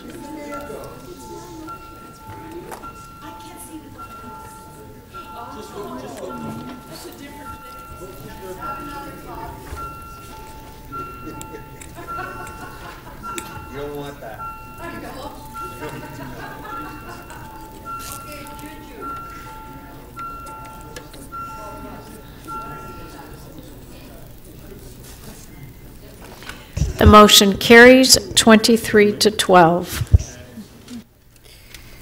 Page 5, T2950. Point of privilege. Over the course of that debate, there was a member of staff who was yelling into the chamber. While I found that to be inappropriate, I used what I feel was inappropriate language towards them, and I'd like to apologize to this council. Okay, thank you. I didn't hear it.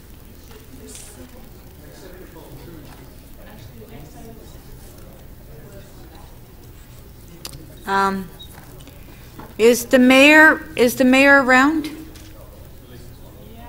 Huh? Because the next item is his. No amendments? Okay. So on page on page 5, T2950, a construction staging area for 143 Avenue Road, is being released. On favor? Carried.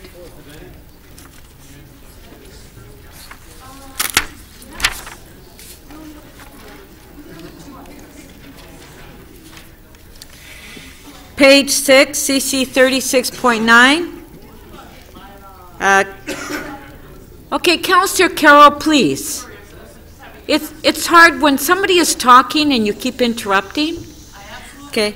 Page 6, CC 36.9, 169 the Don Way. Councillor Crawford, you had moved a motion, and then Councillor Campbell held it. So, Councillor Campbell, do you have questions or? Yeah. Yes, I know you still have carriage of it.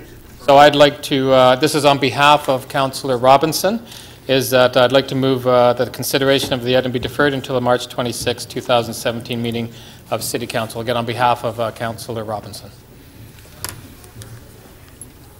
Okay. We have the deferral motion on the screen. On favor?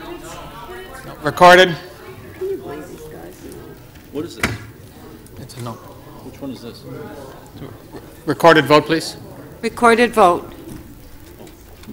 I did receive an email from the local councillor on that one. She wants it deferred, yes. We're saying no? Say no?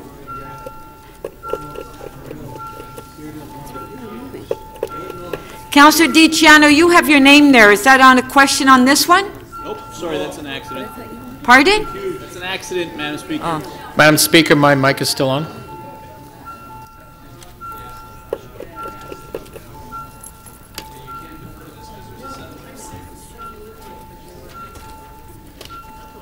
Councillor Kelly, please.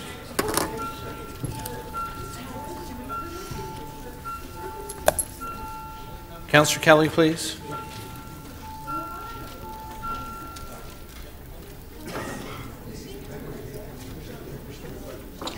The deferral does not carry. The vote is 8 to 28.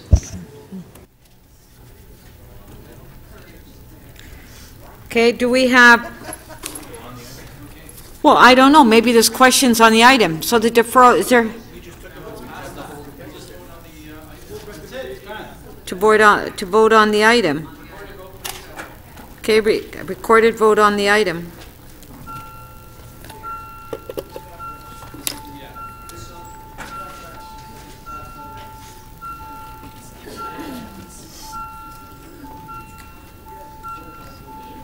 Councillor Perruzza, please. Councillor Wong Tam.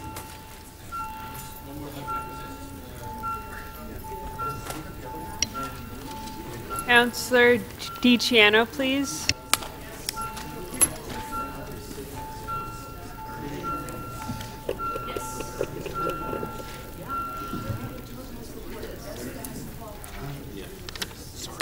The item carries 34 to 3.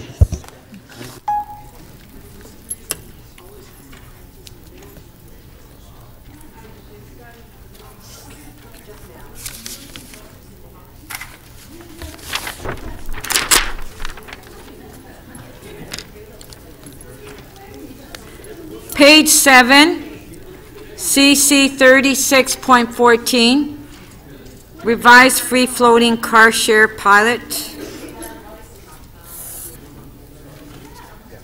Councillor Layton. Do we have questions? Are these names questions for staff? Okay. Questions to staff. Councillor Layton. Okay, how many members are there of auto share, car share services in the City of Toronto? You have that number? Through the chair, that's obviously information that companies would have at their disposal. We know it's in the range of 100,000.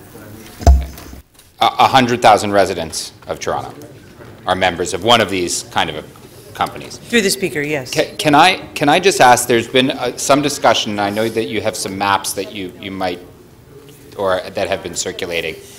The current proposal, it restricts zones that are waitlisted, which means at 110% permitted. Correct.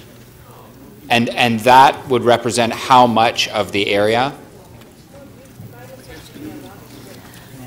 Through the speaker, that would be approximately 20% of the service area of the existing company operating a free flow car share, and it is 19 permit parking areas and 35 street-specific permit parkings. Okay, so 20% of the area is restricted if we stay at the 110. At 95%, how much of the area is restricted? Through the speaker, I would be able to say that that increases to 27 permit parking areas, so almost 10 more permit parking areas and 10 more street-specific permit parking. The actual percentage of trips would be information the car share company would have. And if we went to 90%, how much area would then be restricted? If the area, that's through the speaker, if the area was reduced to a 90% capacity threshold, we'd be looking at reducing 38 permit parking areas and 64 street-specific permit parking areas. Looking at the mapping, that's about half of the downtown core. About half. So would you recommend going to 90%? What do you think the success rate would be of the pilot if we went to restrict parking at the 95 and 90%? Through you, Madam Speaker, staff's recommendation at restricting the waitlisted streets is what we believe is the most prudent course of action for balancing the concerns of residents and the viability of the people who use car share. Okay. Can I, no, that's the 110. If I could just ask one more question. What does the research show on how many cars are taking off the road as a result of car sharing services?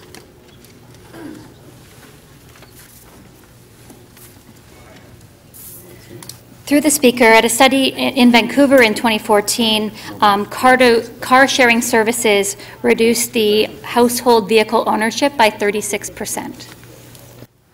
By 36%. Now, in Vancouver, what is their model for free-floating car share? Through the speaker, Vancouver has both free-floating car share as well as the standard car share with a designated parking spot. And how do they do the parking permits, the on-street parking permits for the free-floating? Through the speaker, free-floating permit parking is offered to Vancouver residents, to Vancouver car share companies at about $65 per vehicle in the general area and around $1,300 in False Creek and downtown. So just to be clear, so they have a permit like this and they charge a fraction of the cost that we're proposing to charge? Through the speaker, that's correct. They have a program like this that offers free-floating parking in residential permit parking areas. In the general Vancouver area, it's a $65 annual fee. In the downtown and False Creek area, it's around $1,300 annually. So it's about the same in the downtown area. Now, I was going to ask a question about if there are more than one car. People are always worried that there's going to be a lineup of these auto shares on their street. What are we proposing to be the remedy for that, and how many car share cars will be allowed on any street at any given time? Through the speaker, concerns have certainly been raised about clustering of car share vehicles and the impact that may have on residential permit holders. The definition of clustering in this proposal is more than one vehicle of of the same car share company on any given street. Thank you.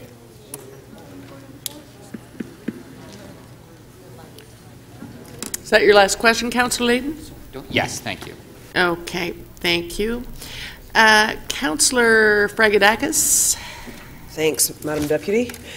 So thanks very much to the staff who shared with members of council their supplementary report on the fines that have been incurred since April of 2016 till present. So I'm just, in less than 2 years, there have been about 160,000 infractions by these 3 car share companies. That is not the actual magnitude of the disruption, that is just the number of violations that were caught. Is that correct? Through the Speaker, this data represents the number of bylaw infractions. The top 5. Is that correct? Through the Speaker, all of the bylaw infractions that have been issued tickets are captured here. We've also provided details about the top 5 infractions by type. Okay. So if the parking allocation is 90% higher in any given area, we stop issuing visitor parking permits, correct? Through the Speaker, that's correct. Okay, and so would you say that in some parts of the city where we have permit parking, that we have a situation where people who live on a street are not able to actually get a permit to park on their street or in their area near their house? Is that correct? That's correct. Okay. Do these car rental companies have arrangements with the Toronto Parking Authority? Through the Speaker, yes, they do. All 3 different car share companies do operate in the Toronto Parking Authority lots. Okay. So you were saying in response to Councillor Layton's questions about if you went to the 90% allocation, that would eliminate some areas. So I'm wondering, in those areas where it would be eliminated, are there Toronto Parking Authority parking lots that they could still park in? Through the Speaker, I'm sure that's correct. There are Toronto Parking Authority lots dispersed in the downtown. Okay. So I know that in my ward, permit parking holders get very excited when they get access to Toronto Parking Authority lot because it saves them from driving around and around and around looking for a parking spot. So I'm not sure where the allocation is higher than 90%, that these car rental company customers would be better off. So my question is, are the car rental companies having any problems with the Toronto Parking Authority? I'm just going to, if I can just pause for a minute, I think before staff answer, if we could clear away some of the social activity around the staff who are trying to answer questions. Yeah, Councillor Cressy, Councillor Perks. Could you hold my time? If you could just move away from the staff who are currently trying to answer questions. Thank you. Sorry, through the Speaker, I didn't hear the end of that question. So my question is, are the car rental companies having any problem, the car share companies having any problems with the Toronto Parking Authority that you're aware of? I'm not aware of any problems, no. Okay, so if we made the allocation cut off 90%, not 110%, if the predictions in the report are accurate, parking permit demand might decline and then there will be more space for these companies, correct? Through the Speaker, parking demand for residential permits may reduce over time. It takes time for people to make those decisions. Yes. But we've not seen any decline in parking permits, have we? Through the Speaker, we haven't researched that, and that would be an objective of a pilot to research the change in parking permit demand as a result of this. So the fine category of park on signed highway except permitted time, does that mean they were blocking an arterial road during rush hour? Through the Speaker, no. The rush hour prohibition is a different charge. Okay. Any idea why Enterprise and Zipcar have managed to pay all of their fines and Car2Go is only at 34.4% for 2017? Through the Speaker, I understand from Revenue Services that generally with respect to the collection process, some tickets do take up to 2 years for the city to collect through a process of notification and the Ministry of Transportation license renewal system. I don't have any specific information about Car2Go's car share infractions. So do you have any sense of what the parking authority rate is for car share companies? Through the Speaker, some car share companies have dedicated permits for those spots, and those are in the range of $3,000 to $5,000 a month, depending on the market value of those spots. Free-floating car share companies pay the posted rate the same as other users of those lots. So $3,000 to $5,000 a month is the range. That is for when it's a spot that's dedicated to that lot, that's its home lot. A free-floating car share company would operate on a pay-as-you-go basis at the same rates as another user. Okay, thanks. Thank you, Councillor Fragadakis. Councillor Perks, please. Thank you very much. To the staff. So in the original staff report which you wrote, which we referred back to you, there was a section that said that there are special issues around Exhibition Place. Through the Speaker, yes, we understood that to be a concern. Yes, and so the issue is that for Exhibition Place and places like that, you can't tell how congested the parking is simply by looking at the permits issued because you have such a different attractor for parking in those cases. Through the Speaker, that's correct. And around the exhibition place in particular, there have been special regulations for parking during when the X is on, but we recognize that parking demand in that area also relates to other large events on the premises. Okay. Would you be amenable to me moving a motion which asked you to, as part of the program, to remove access for these short-term car rental companies in the pilot to parking in close proximity to those special events? Large venues with major special events are certainly a concern, and removing particular areas of residential parking permits around those zones makes a lot of sense, and so certainly we would be supportive of that. Okay. We've run into problems enforcing some pieces of complicated regulatory systems where we wind up and it's either an all or nothing. I'm thinking, for example, we've had problems with Uber and their data breach, and the way the contract's written, we basically would have to kill the whole thing because we can't solve that one problem. Is it possible to get some regulatory tools in place so there are ways to enact penalties in an incremental way depending on how big the problem is?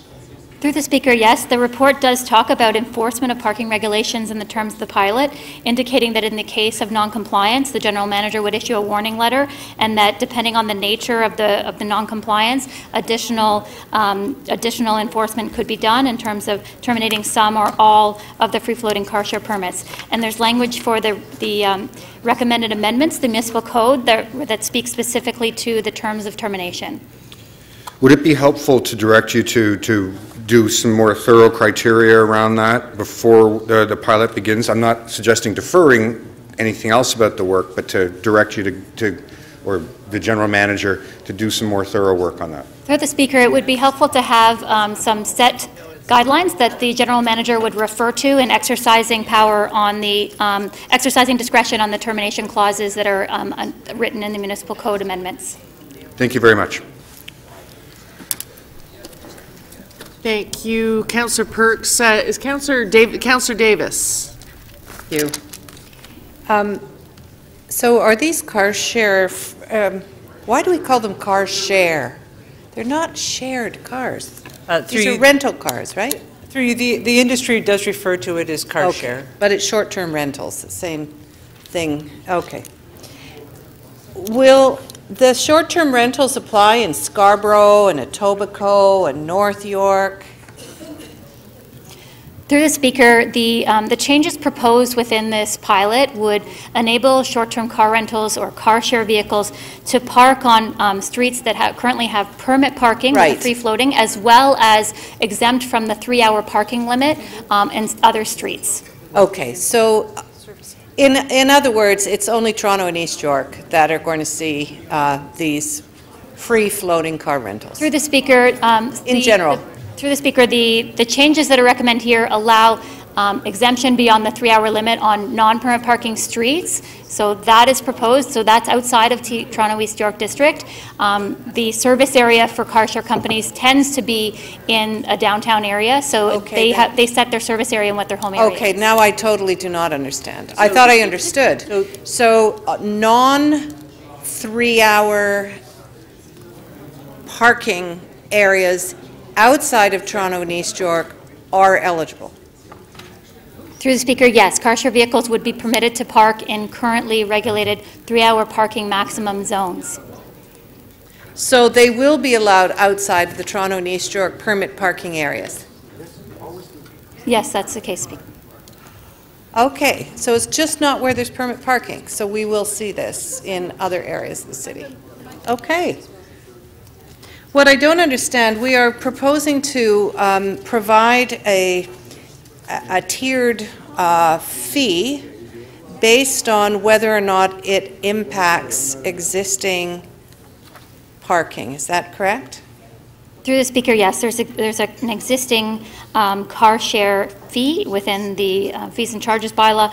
Tier 1 is car share vehicle parking that doesn't impact on any residential parking permits. Tier 2, what we're recommending for this pilot, is the amount where it does potentially cause a reduction in the number of residential permit parking spaces, and Tier 3 is when there's metered parking in place. So do we reduce the fees for people who are going to get reduced access to parking who are currently paying permit fees?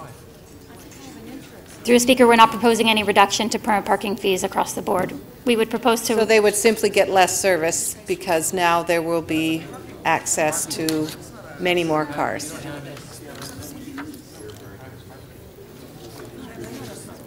Sorry, Speaker, what was So it would be much harder to find parking spots in the areas where these cars will be allowed to park. Through the speaker, that's the intention of establishing limits in terms of only excluding the waitlisted streets, so that car share vehicles would not be able to park on waitlisted streets through this proposal.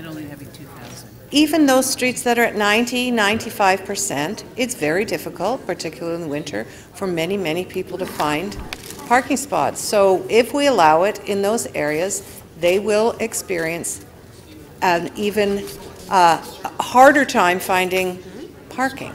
That's what will happen. Would you not agree?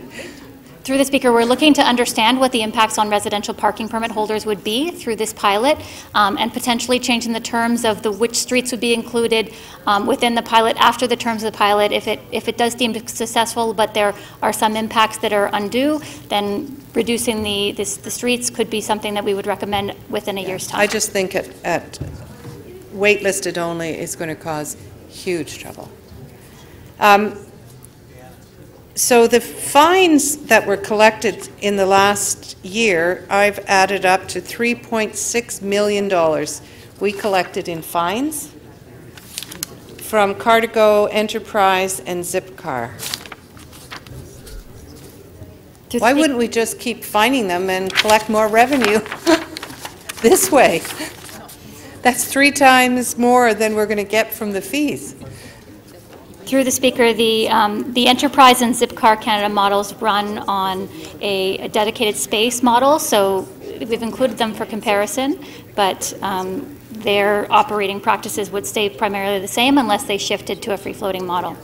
So why have they got $1.7 million in parking fees and fines? They have fines for various types of infractions, some of which are related to permit parking and some of which are not. Okay.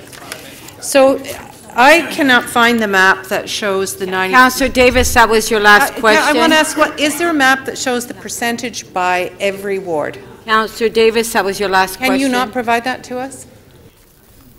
It's on the back of the report. Councillor Al-Jamari. Thank you. I'd like to declare an interest in this matter and not participate in the debate or the voting because my son is employed by a private company that may either directly or indirectly benefit from decisions made this evening. Thank you. Okay. Councillor Doucette. Thank you, Madam Speaker. At what percentage now do we not issue visitor parking or temporary parking permits? What percentage does a street have to be at? Through the speaker, that percentage is 90%. 90? 90. 90. How will that work when we've got these free-floating cars? Because we won't know how many free-floating cars will park on those 90% streets, and if we then give out a visitor parking, we could be getting them to 100%, which means someone with a permit won't find a spot and will get ticketed on another street. So I'm talking about street-specific permits. Through the speaker, we are not proposing any change to the temporary visitor parking permit program through this pilot. It's something that we would like to understand the impact on and would certainly report back on if this pilot were to take place. But if we were to go, includes waitlisted at the 90%, that would, I'm trying to work out how many more cars we may be putting on a street. You know my concern is a fully permitted street, you add another vehicle, a resident who's paid for a parking permit has to go park on another side street and gets ticketed. That's what's happening in my ward now, before we bring this program in. Is there a way we can restrict the streets so that if we do get a couple more cars on there, or if someone does want to have a visitor or two, it's not, I know this is impossible, it's not going to bump a resident off the street. If we went for a 90% rather than whatever you're looking at, 95 or something. Through the speaker, having it be dynamic in the way that you described is unfortunately not within our capability at this time. It's something that we'd like to understand the impact on and bring recommendations back in the future. With regard to the waitlisted streets, and as they change, sometimes on a month-to-month basis, we could certainly provide updated information to car share companies about what streets should be excluded on that basis and in a more frequent time frame than the issuance of the permit. Okay, but that's actually going to be one of my other questions. Would you okay with me putting a motion forward asking permit staff to, I was going to go every 6 months when we have to renew our permits. Could we then either update the streets which are being restricted? Because we may have to restrict more streets, or we may actually be able to release some streets as people start using these shared cars rather than owning a vehicle. So you're okay with me moving that motion? Through the speaker, yes, we would certainly be doing that, and we would investigate looking at even more frequently than at the 6-month point. I know this sort of got asked before, but I didn't quite get. Are there any of these companies still paying TPA to allow their customers to drop? I'm not talking about actual designated spots. I'm just talking about dropping a vehicle in a green P lot. I thought one particular company had cancelled that, which got us all in that pickle back in April. Through you, I can't speak to the pickle back in April, but I can certainly say that the car share companies, the free-floating car share company that currently operates here does utilize green P lots. They have to pay, the people who use those cars have to pay that fee in the same way that a private vehicle would have to pay that fee, same as at pay and display spaces on the street. Right. My last question again, I just need clarity on this one. The free-floating will give them a permit that allows them to park on a permitted street, which isn't full, which isn't wait-listed, as if it was a resident living on that street with a permit. That exempts them from the 1, 2, 3 hours on that specific street, but not any other. Oh, yes. So that means that's exempting them from 1, 2, 3 hours across the city, wherever that car is, not just where the member is parking the car overnight. Is that right? Through the speaker, that's correct. Recommendation 2B indicates that permits permitting car share vehicles would be exempt from the 3-hour temporal parking duration limits while displaying that permit. Okay. All right. And I just want to say thank you for taking this back and coming back with a better report, trying to cover off some of the issues we have been hearing. Thank you.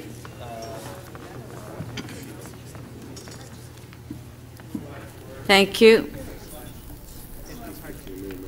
Councillor Fletcher. I think maybe you're the man. Thank you. I just want to go back to the supplemental, which shows the number of infractions and the payment. And I understand we said that may take up to 2 years to collect, but doesn't it seem a bit odd that everybody else has managed to pay up to 97% in 2017, and Cardigo's only at 35%. Through you, Madam Speaker, I can't speak to the anomaly in 2017. I will reflect that that is pretty much the only anomaly. So all 3 companies didn't seem to have a challenge paying their fines in 2016, and we don't have any further information about what happened with Car2Go in 2017, other than, as Jacqueline pointed out earlier, sometimes these infractions take some time to process. So that seemed odd that only one company it's taking time for? That's the information that we were able to get access to. Okay, and that information is from? The revenue. That's from our Revenue Services Division, who manages that information on behalf of the city. So somewhere somebody's going to know that. Now, I didn't understand when Councillor Davis asked, If there are streets without permit parking, what would car-to-go or any of the car shares be allowed to do? Through the speaker, the 3-hour parking limit would be exempt, and car share vehicles with this permit would be able to park on those streets beyond the 3-hour period. If the street had no parking... Pardon, sorry, Janet, sorry. I couldn't hear that. If there's a 3-hour parking limit, parking is allowed up to the 3-hour limit, the car share vehicles would be exempt from the 3-hour limit on those streets. If the street had no parking or other relevant parking regulations, the car share vehicle would have to comply with all other regulations.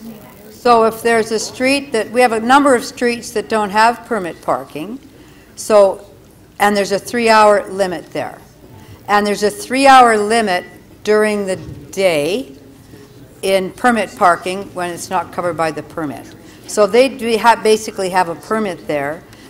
If people have a permit, are they a regular driver? Are they allowed to park on any street that doesn't have permit parking for longer than 3 hours?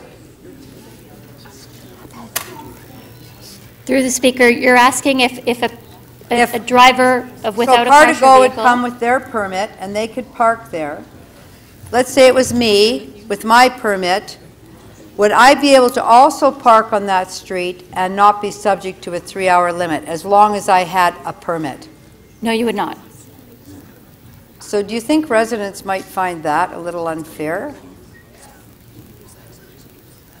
We're proposing a free-floating car share permit that would allow people to park on streets without permit parking.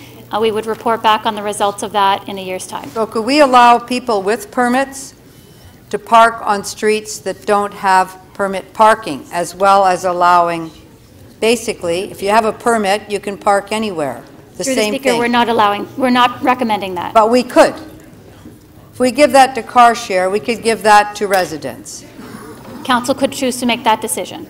We could ask you to bring that back. And what was the reason they left Green P? Because they were in Green P parking lots, car-to-go, and they simply left and went out and started parking in permit parking areas, and very few are still in Green P. Do you know the answer to that? Through the speaker, I know that the free-floating car share company still does use Green P. We have stats from Toronto Parking Authority about recent usage, up to 6,000 individual parking transactions in the last month.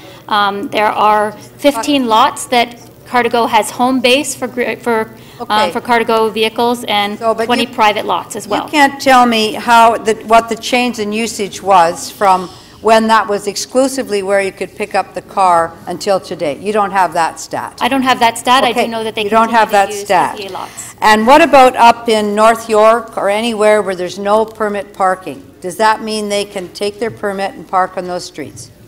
Through the speaker, it means that they would be allowed to be park beyond the 3-hour exemption limit on those streets.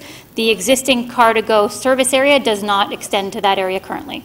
The existing, so it's really only downtown that the service area we're looking at for 2,000. That's the existing car-to-go service area for that company. And any other companies have it. So their desire is to be on the downtown streets where we have no driveways, basically. Which that was your last question? Sorry. Okay, I'm done. Thanks.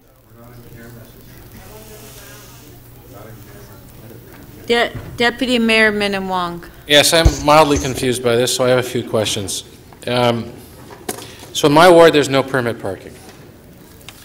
So my first question is, can one of these cars that has one of these permits park more? So in my ward, it's 3 hours, right? Maximum 3 hours. If one of these cars has a permit, can they park on a residential street for more than 3 hours? Through the speaker, yes, that's what we're proposing. Can they park overnight? They can park up to 2 days.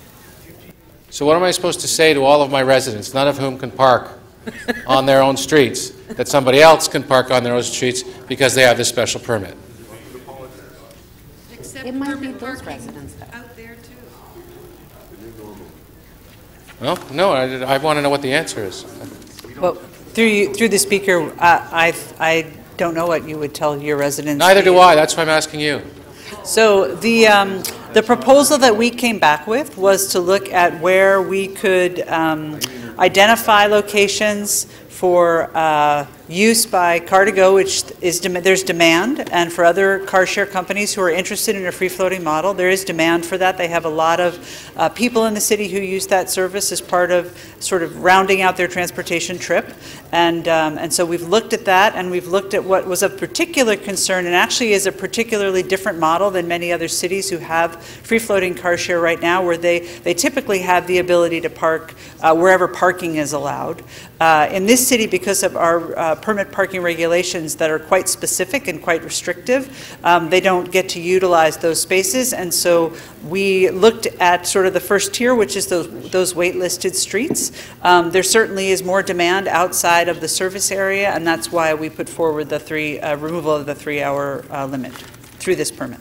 Why don't we just let all cars park on all streets for whenever they want? It's not our current proposal. Oh, I see. All right.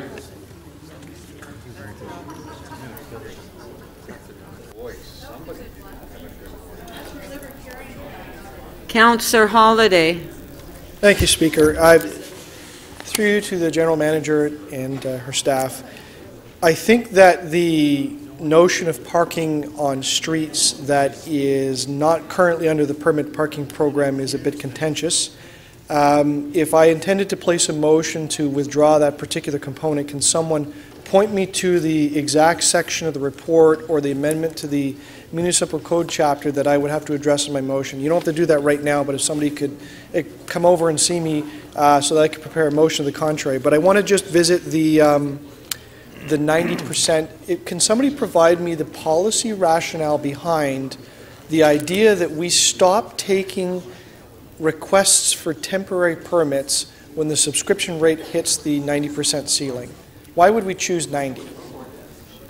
Through you, Madam Speaker, that particular provision of retaining that sort of 10%, only allowing visitor permits in those wards, permit parking areas where there's a 10% capacity, was adopted through bylaw. I don't know when it was adopted through bylaw, to ensure, I suppose, that there was enough capacity to have visitor parking permits issued. Right, and if there was less than that capacity, you know, there's casual parkers and that sort of thing, it would be counterproductive to sell a visitor parking permit because they might be in trouble. They might not actually find the spot. Does that sound like a reasonable rationale behind that? I'm trying to figure out why we stopped at 90.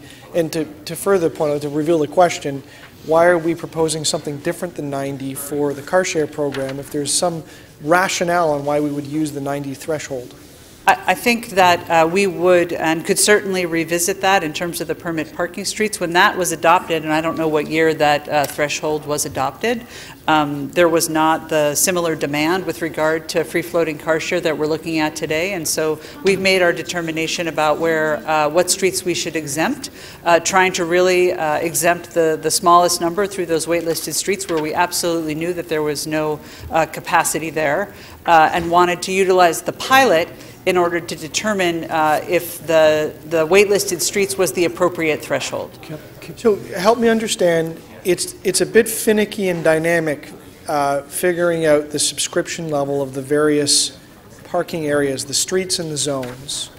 What's the mechanism that we will convey to the car share companies that this street's okay and this one is not, recognizing it kind of changes on a movement basis?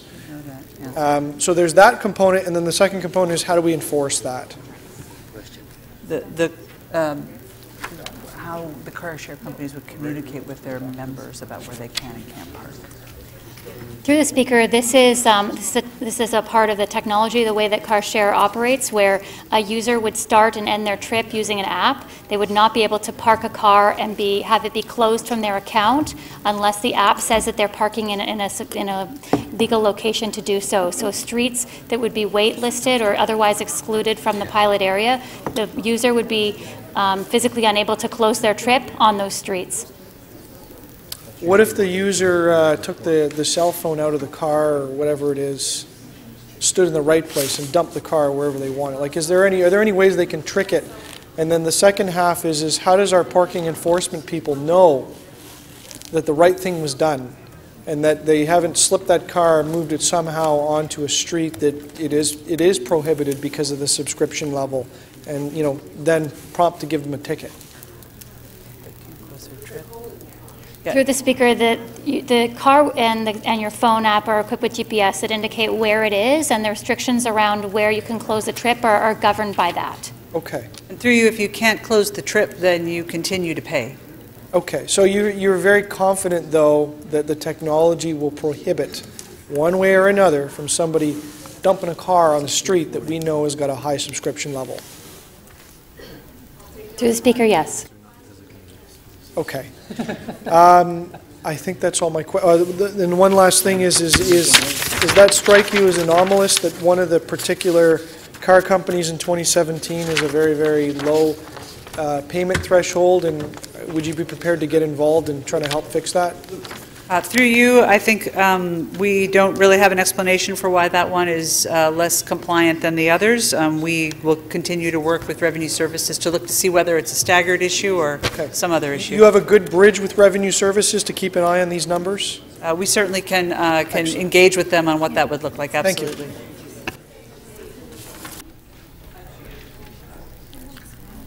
Councillor Baila. So through the data that you've analyzed, do you see the trips where they start and where they ended? Were you able to look at that data as well as you did the pilot? Through the speaker, no, we were not able to look at that data in the preparation of the pilot, but it is a requirement of the pilot participation that that data be provided to us. But the members of the Car to Go, they live in the neighborhood? Were you able to see that, or? Through the speaker, we were not provided with information about where members live. We understand that there to be in close to 100,000 members in the downtown core generally, but spread wider as well. We don't have mapping of that, but we would ask for that information as part of the pilot. There's 100,000 members that live somewhere, right? They're members, and so how do we then justify, so anybody can get a permit for a car, right? I'm a resident of the City of Toronto. I can come, ask for a permit. If it's under 90%, I get a permit. Or 2 or 3, you pay more, but you get our permits. But if I'm a member of a Car to Go and I choose not to have a car, I, as a resident of this city right now, cannot get a permit. Through you, that's correct. That's correct, right? So you have 100,000 people. Some of them might choose not to have a car, and right now they don't have a way to get a permit, even though they chose to share that mode of transportation with people. Is that what you're trying to solve through that? It's not about the company, it's about the users that use that service. Do you, that is absolutely a piece of this. The ability to have trip choices and be able to utilize, depending on what trip you're taking, whether you are best suited by using transit or walking or cycling or driving a car. And if you don't own a car, because you may not have access to a parking space, or it may be in your budget you have decided to utilize resources for something else, then car share has proven in other cities, and I think here as well, to be a popular option for extending your ability to travel. And so this opportunity would provide those 100,000 people with the ability to park either close to their home, because many of them, what we've seen in car share is that many of those people who adopt car share will either eliminate a car or they will not have a car at all. And so that allows them to get And around. so not penalize somebody that chooses not to own a car, that, you know, I don't have to carry my groceries 3 blocks, or if I get home at 3 o'clock in the morning, don't have to walk by myself 3 blocks, and I can park the car outside my house as anybody else that chooses to own a car. Correct. Or if you have an extended family with someone who's a senior or a college-age student perhaps who can drive but doesn't want to own a car, they have access as well. Thank you. Councillor Karygiannis. Thank you, Madam Speaker. Through you to staff, just want to make clear, if there's a few streets that have no parking at night between 1 and 5 in the morning, are these vehicles, once they get this permit, going to be able to park on those streets? Sorry, through the speaker, I think you were asking that regarding the 3-hour No, standard there's rule? there's streets that have no parking. There's streets designated in the City of Toronto that have no parking between 2 a.m. to 6 a.m. are those vehicles going to be able to park on the streets? Yes No, or they no? will not. No. Through the speaker, they So will if not. the street that only has 3 hours parking, the bylaw, can they park? Yes. Or more than 3 hours? That's correct, Speaker. More than 3 hours, but the overnight exemption doesn't All apply. right, thank you. Councillor Carmichael Greb. Sorry, thank you. I just have a couple questions of clarification because there seems to be a lot of confusion around this. Can you please confirm, where is the pilot program happening? Is it across the city? Through the speaker, yes. This is a pilot proposed for the City of Toronto. The exemptions would be within, permit parking would not be allowed within waitlisted areas, residential parking waitlisted areas, and they would also be allowed to be parked longer than 3 hours on streets with a 3-hour exemption. Those are the only two parking regulation changes that would be in place for this. But I was under the understanding that North York wouldn't be part of the pilot project, and that certain parts of Etobicoke would not, and certain parts of Scarborough would not be part of the pilot project. Through the speaker, anywhere that a resident can currently park, a car share vehicle could park as well. The 3-hour limit would apply to residents. The car share vehicle would have longer than 3 hours under this proposal. If the resident cannot park overnight, the car share vehicle could not park overnight. But when this went through Pewick the first time, was it just in the downtown core? It was only in certain wards. It was not across the city. No, the speaker, that aspect of the pilot did not change. Okay, that's not what I was told originally. And then, if a street has permit parking overnight, so it's only permit parking between, say, midnight and 7 a.m., these cars can park there, correct? Through the speaker, that's correct. If it's residential overnight permit parking, these cars can park there. And if there is no permit parking on the street, overnight, anytime, if it's just the regular 3-hour limit, these cars can park there? Through the speaker, if there's a 3-hour limit, cars can park there for longer than 3 hours, but not overnight. Okay, that's getting clear. But they can park for 3 hours at night? Through the speaker, no, I believe that there's a time for overnight parking that starts at 12 or 2 a.m. I'm not sure of Not the on every regulation. street. In my areas, it's just no parking. I believe It's there's a just a 3-hour standard limit. no parking overnight regulation that's in place with, as Okay. an otherwise. Okay, thank you. God. Oh. Councillor Ainsley. Thank you, Madam Speaker. To the transportation staff, I wanted to ask about on page 8 of the report. It talks about data sharing and what you're expecting the car share companies to comply with. One of the questions I had about, so I understand from the report what city staff is intending to do with the data. Are we going to be sharing the data with TTC so they can understand what car sharing is, or this free-floating car share policy is, how it could impact them or might impact them, or how they can deal with it? Through the speaker, that certainly would be interesting to add to the analysis. It's not something we've set out at this stage, but we could have those discussions as we go forward. Okay, and I only ask that because there's many municipalities across North America I've been reading about car sharing and free-floating car share that the data interacts with the local transit agency, and they can actually figure out where there's gaps in their system and how they can use the data to improve their service, public transit service to the community. Okay, thank you. Don't you think? Councillor Mihevik. Yes, this is getting more interesting. Yeah. I'm just wondering if I have a car share vehicle, excuse me, and I bring it legally to a spot at 11 p.m. on a street where there's no parking, say at 12 midnight, so I park it legally, what happens at 12 midnight? Whose responsibility is it to move it? Through the speaker, I understand that that car share companies have robust cars to rebalance, people in place to rebalance their car share network. They would be subject to a ticket, and that ticket, if incurred, would be paid by the car share company. Oh, I see. So they would be, the car share company, not the customer, would be responsible for moving it in those situations where you park it legally, but you drift time-wise into an illegal condition. That's correct, Councillor. Okay, thank you. That's all. Councillor Campbell.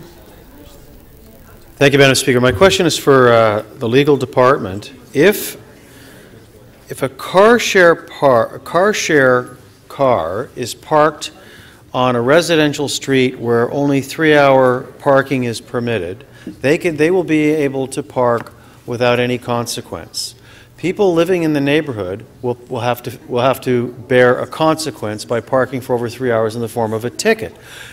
Is the city open? Is there a possibility of a legal challenge to that? Because one vehicle, one person will have a permit, or a permit will be allowed for one vehicle, and yet other vehicles in the same area on the same street will not be permitted to do that.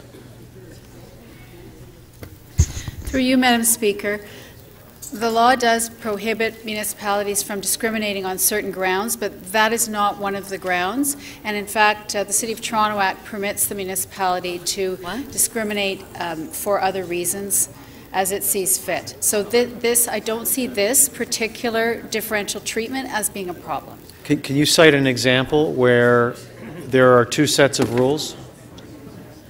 Off the top of my head, no, but we do create various sets of rules in all of our regulatory frameworks. It's not uncommon.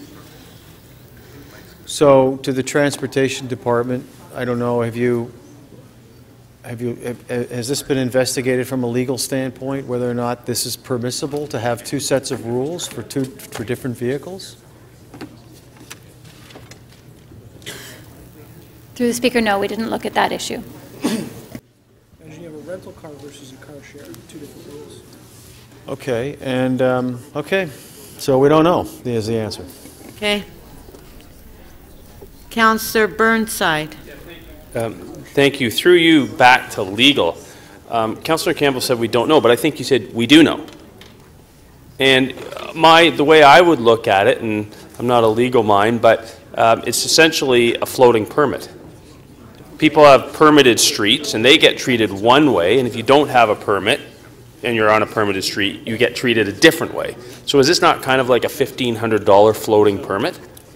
So all of our regulatory bylaws do create categories and criteria attached to each category. So there is differential treatment throughout our bylaw schemes. So what I said Yes. kind of makes sense. Yeah, it does. Yes, Thank it you. does. Councillor Layton to speak. Yeah. Thank you very much, Madam Speaker. I have a motion. I have several motions, but a motion on a referral that City Council refer this item back to the General Manager of Transportation Services for further consideration, report back to the April 11, 2018 meeting of the Public Works and Infrastructure Committee. This is a reluctant, very reluctant referral, I'll call it. First of all, I want to clear up one small, what I hope to accomplish through this is to take all the motions we've prepared, and I would ask that clerks forward the motions to the General Manager. Can you not do that? All councillors forward the motions you've written to Transportation, or to me, and I'll forward them to Transportation. Just let's get them to Transportation. We'll work through some of the concerns here. I think that some of those concerns have been voiced loud and clear, and hopefully what will come back is something that will be more palatable. I have two motions. I'm not going to, do I need to table them? No, I'm referring it back. Yeah. No. So I just wanted to clear up one thing, because it kind of went out into a different direction here than I thought. The reason why you won't have car shares parking on your streets outside of the downtown core is, and you might not know this because you're not members, you can't end a trip outside of the service area which ends at St. Clair. St. Clair? Eglinton. It's Eglinton. That ends at Eglinton. You can't end a trip north of that. So you could drive to your friend's house. Someone from my neighborhood could drive out to a friend's house in Holiday's neighborhood, park in front of their house like anyone with a car would, go in, hang out, not be subject to that 3-hour thing, but they wouldn't be able to end their trip. So every single minute that goes by on a service like Car2Go, the clock is ticking and you're paying money. And you can't physically say, I'm just going to leave this car here. You have to return it to the service area, which is the Toronto and East York Community Council. It's not? It is. It's not anywhere. The service area is, you can drive a car outside of it, but you can't end a trip. You can in Leaside, south of Eglinton. I might be wrong about that? No, he's... I'm a member. I know. They could change the service area, but right now, the service area is pretty confined. So just to try to clear that up. So let's get these questions answered. Let's bring back the report. It's reluctant because I think this is a good idea. And I think what it does is adds a little bit of equity to a situation where right now, if you own a car, you're allowed a parking, you're allowed an inexpensive parking space on your street. But if you're a member of a service, 100,000 Torontonians member of this service, we're reducing cars by 23% as a result, or car 36 ownership as a result. It's a good thing. We should strive towards it, but you're right in that there are some issues to iron out. I'll refer it back. Okay. So we have a referral motion. Does anybody want to speak? 2 minutes? No? Okay. On the referral, recorded vote.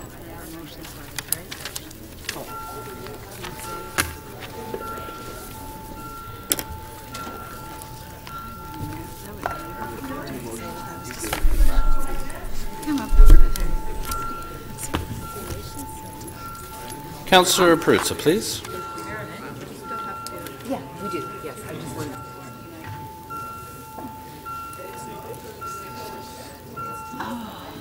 Good idea. Thank you, Mike. Good idea, Mike. Yes. Page 4. 2.5% They should have done more. Could you stand up and say we didn't look at that issue? I can understand. She said, no, we've done this numerous times, so we didn't feel the need to revisit I can see that, exactly. I know. That's not good. It's like, oh, you caught us off guard and missed something. That's kind of how it sounded. I don't think that's what lost it. No, but I think this doesn't... I know, it doesn't sound good. Right, It looks like we haven't done our work. What she meant is, didn't even enter her head because we have all the Right. And also, she probably had legal review it. I'm quite sure that she had a lawyer review the report. Right. So we would have noticed You if would there have was some sort told her if there was a problem. illegal discrimination in the scheme, right? You would hope. The referral carries 30-2. Well, it just means that this whole thing is going to happen next time. I know. I can't stand it anymore, though. I guess it skips the March one. Councillor Fletcher, MM 3633, your member's motion. They have a late July meeting. Number 30. Oh, Councillor Holiday held 30? I mean, He says he doesn't remember.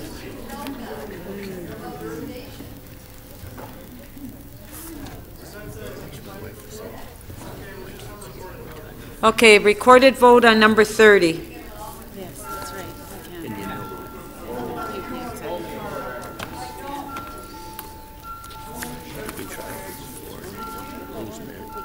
That's right. Push it later. Yeah, that's right.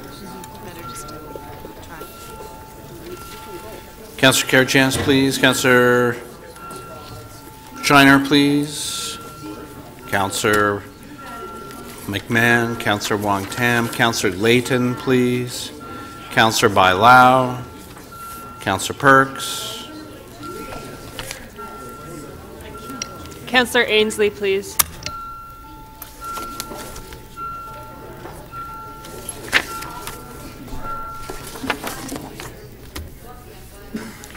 The item carries 30-2. Councillor Fletcher, would you like to release your member's motion, Yes. 3633? I'd like to, yes, please. Okay, on favor? You have it. Got 2 Oh. days to look at it. It was circulated on your desk. Recorded vote?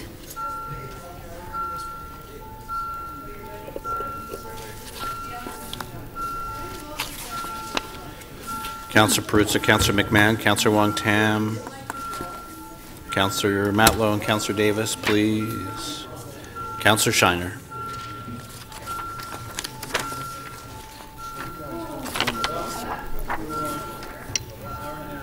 Councillor Fragadakis, please.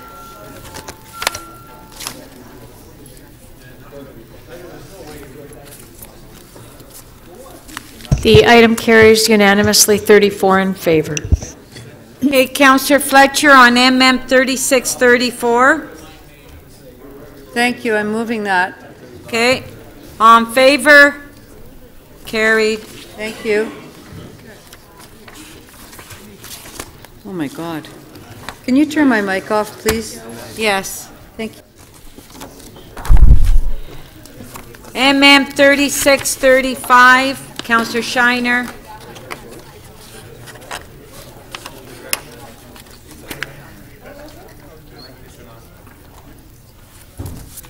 It's on. It was on. Okay, there it is. I would never argue with you, Madam Speaker. With regard to a development application that we have to defend at the Ontario Municipal Board. On favor? Carried. Councillor Burnside, you have a motion? Sure do. The committee and council considered submissions and making a decision on zoning bylaw and official plan amendments. Thanks for all the seconding all my motions, Mary. On favor? Carried. Councillor Ford, you have a motion to introduce certain bills? Yes, Madam Speaker, that leave be granted to introduce Bills 74 to 163 inclusive. Shall leave be granted to introduce these bills? Recorded vote?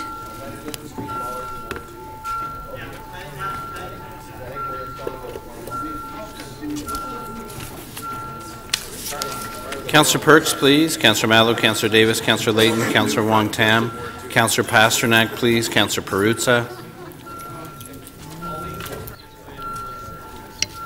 Councillor Ford, please. Councillor Bearmaker, please. Councillor Layton, please. Councillor DiCiano, we haven't finished voting yet.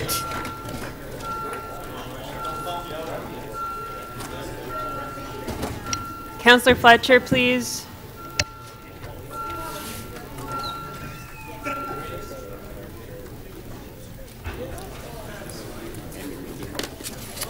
The motion to introduce the confirming bill carries the general bills carries unanimously, 34 in favor. Shall these bills be passed and declared as a bylaw? Recorded vote?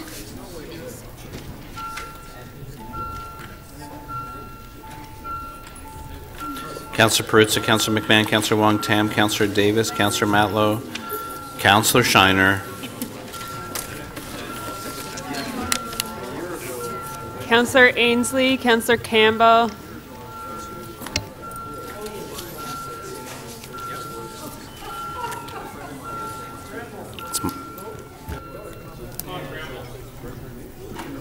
The motion to enact the bills carries unanimously, 34 in favor. Councillor Ajamari, you have a motion regarding absentees. Pleased to move this.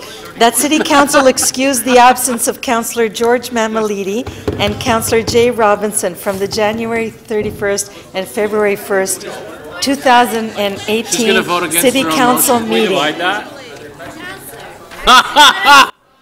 Is there any way that we can have that vote separated?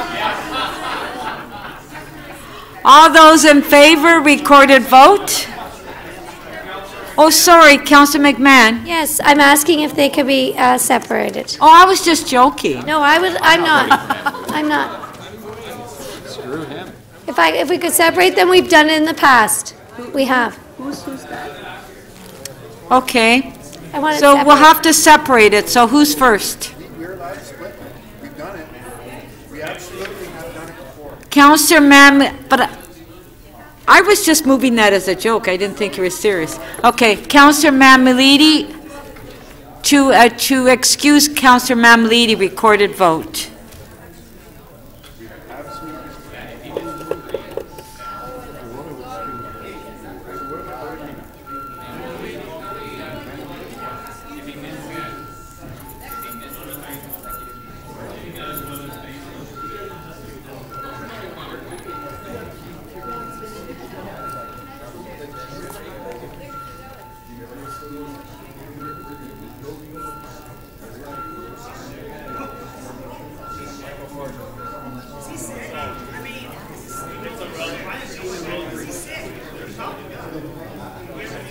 The motion carries 25-9. You're a generous bunch. Well, you know, sometimes you have to keep your enemies close to you. Councillor... On Councillor Robinson, that's a lesson I've learned, and I'll tell you, I always do. Councillor Robinson, recorded vote.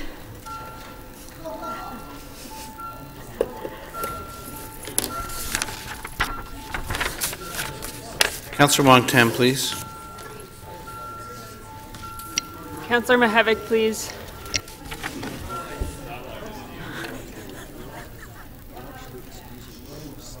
The motion carries unanimously, 34 in favor. Councillor Lee, you have a motion to introduce the confirming bill.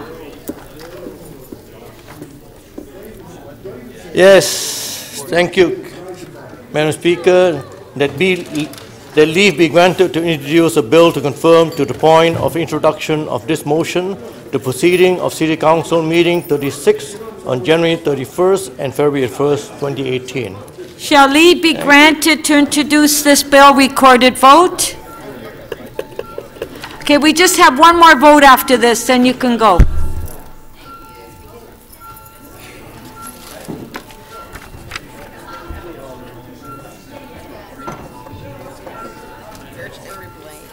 Councillor Perks, please. Councillor Perruzza, Councillor McMahon, Councillor Wong-Tam, Councillor Layton, Councillor Pasternak.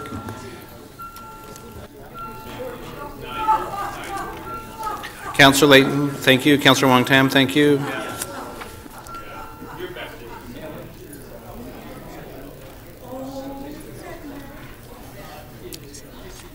The motion to introduce the confirming bill carries unanimously, 33 in favor. Shall this bill be passed and declared as a bylaw, recorded vote?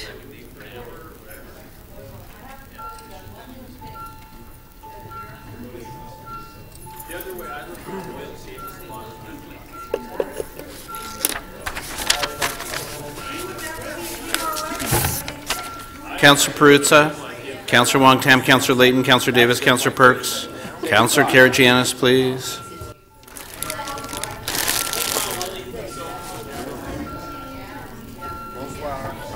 Councillor Fillion, please. Councillor DeBaremaker, please.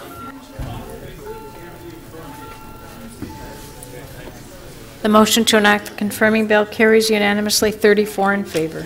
Okay, thank you to council, thank you to the staff. Meeting is adjourned.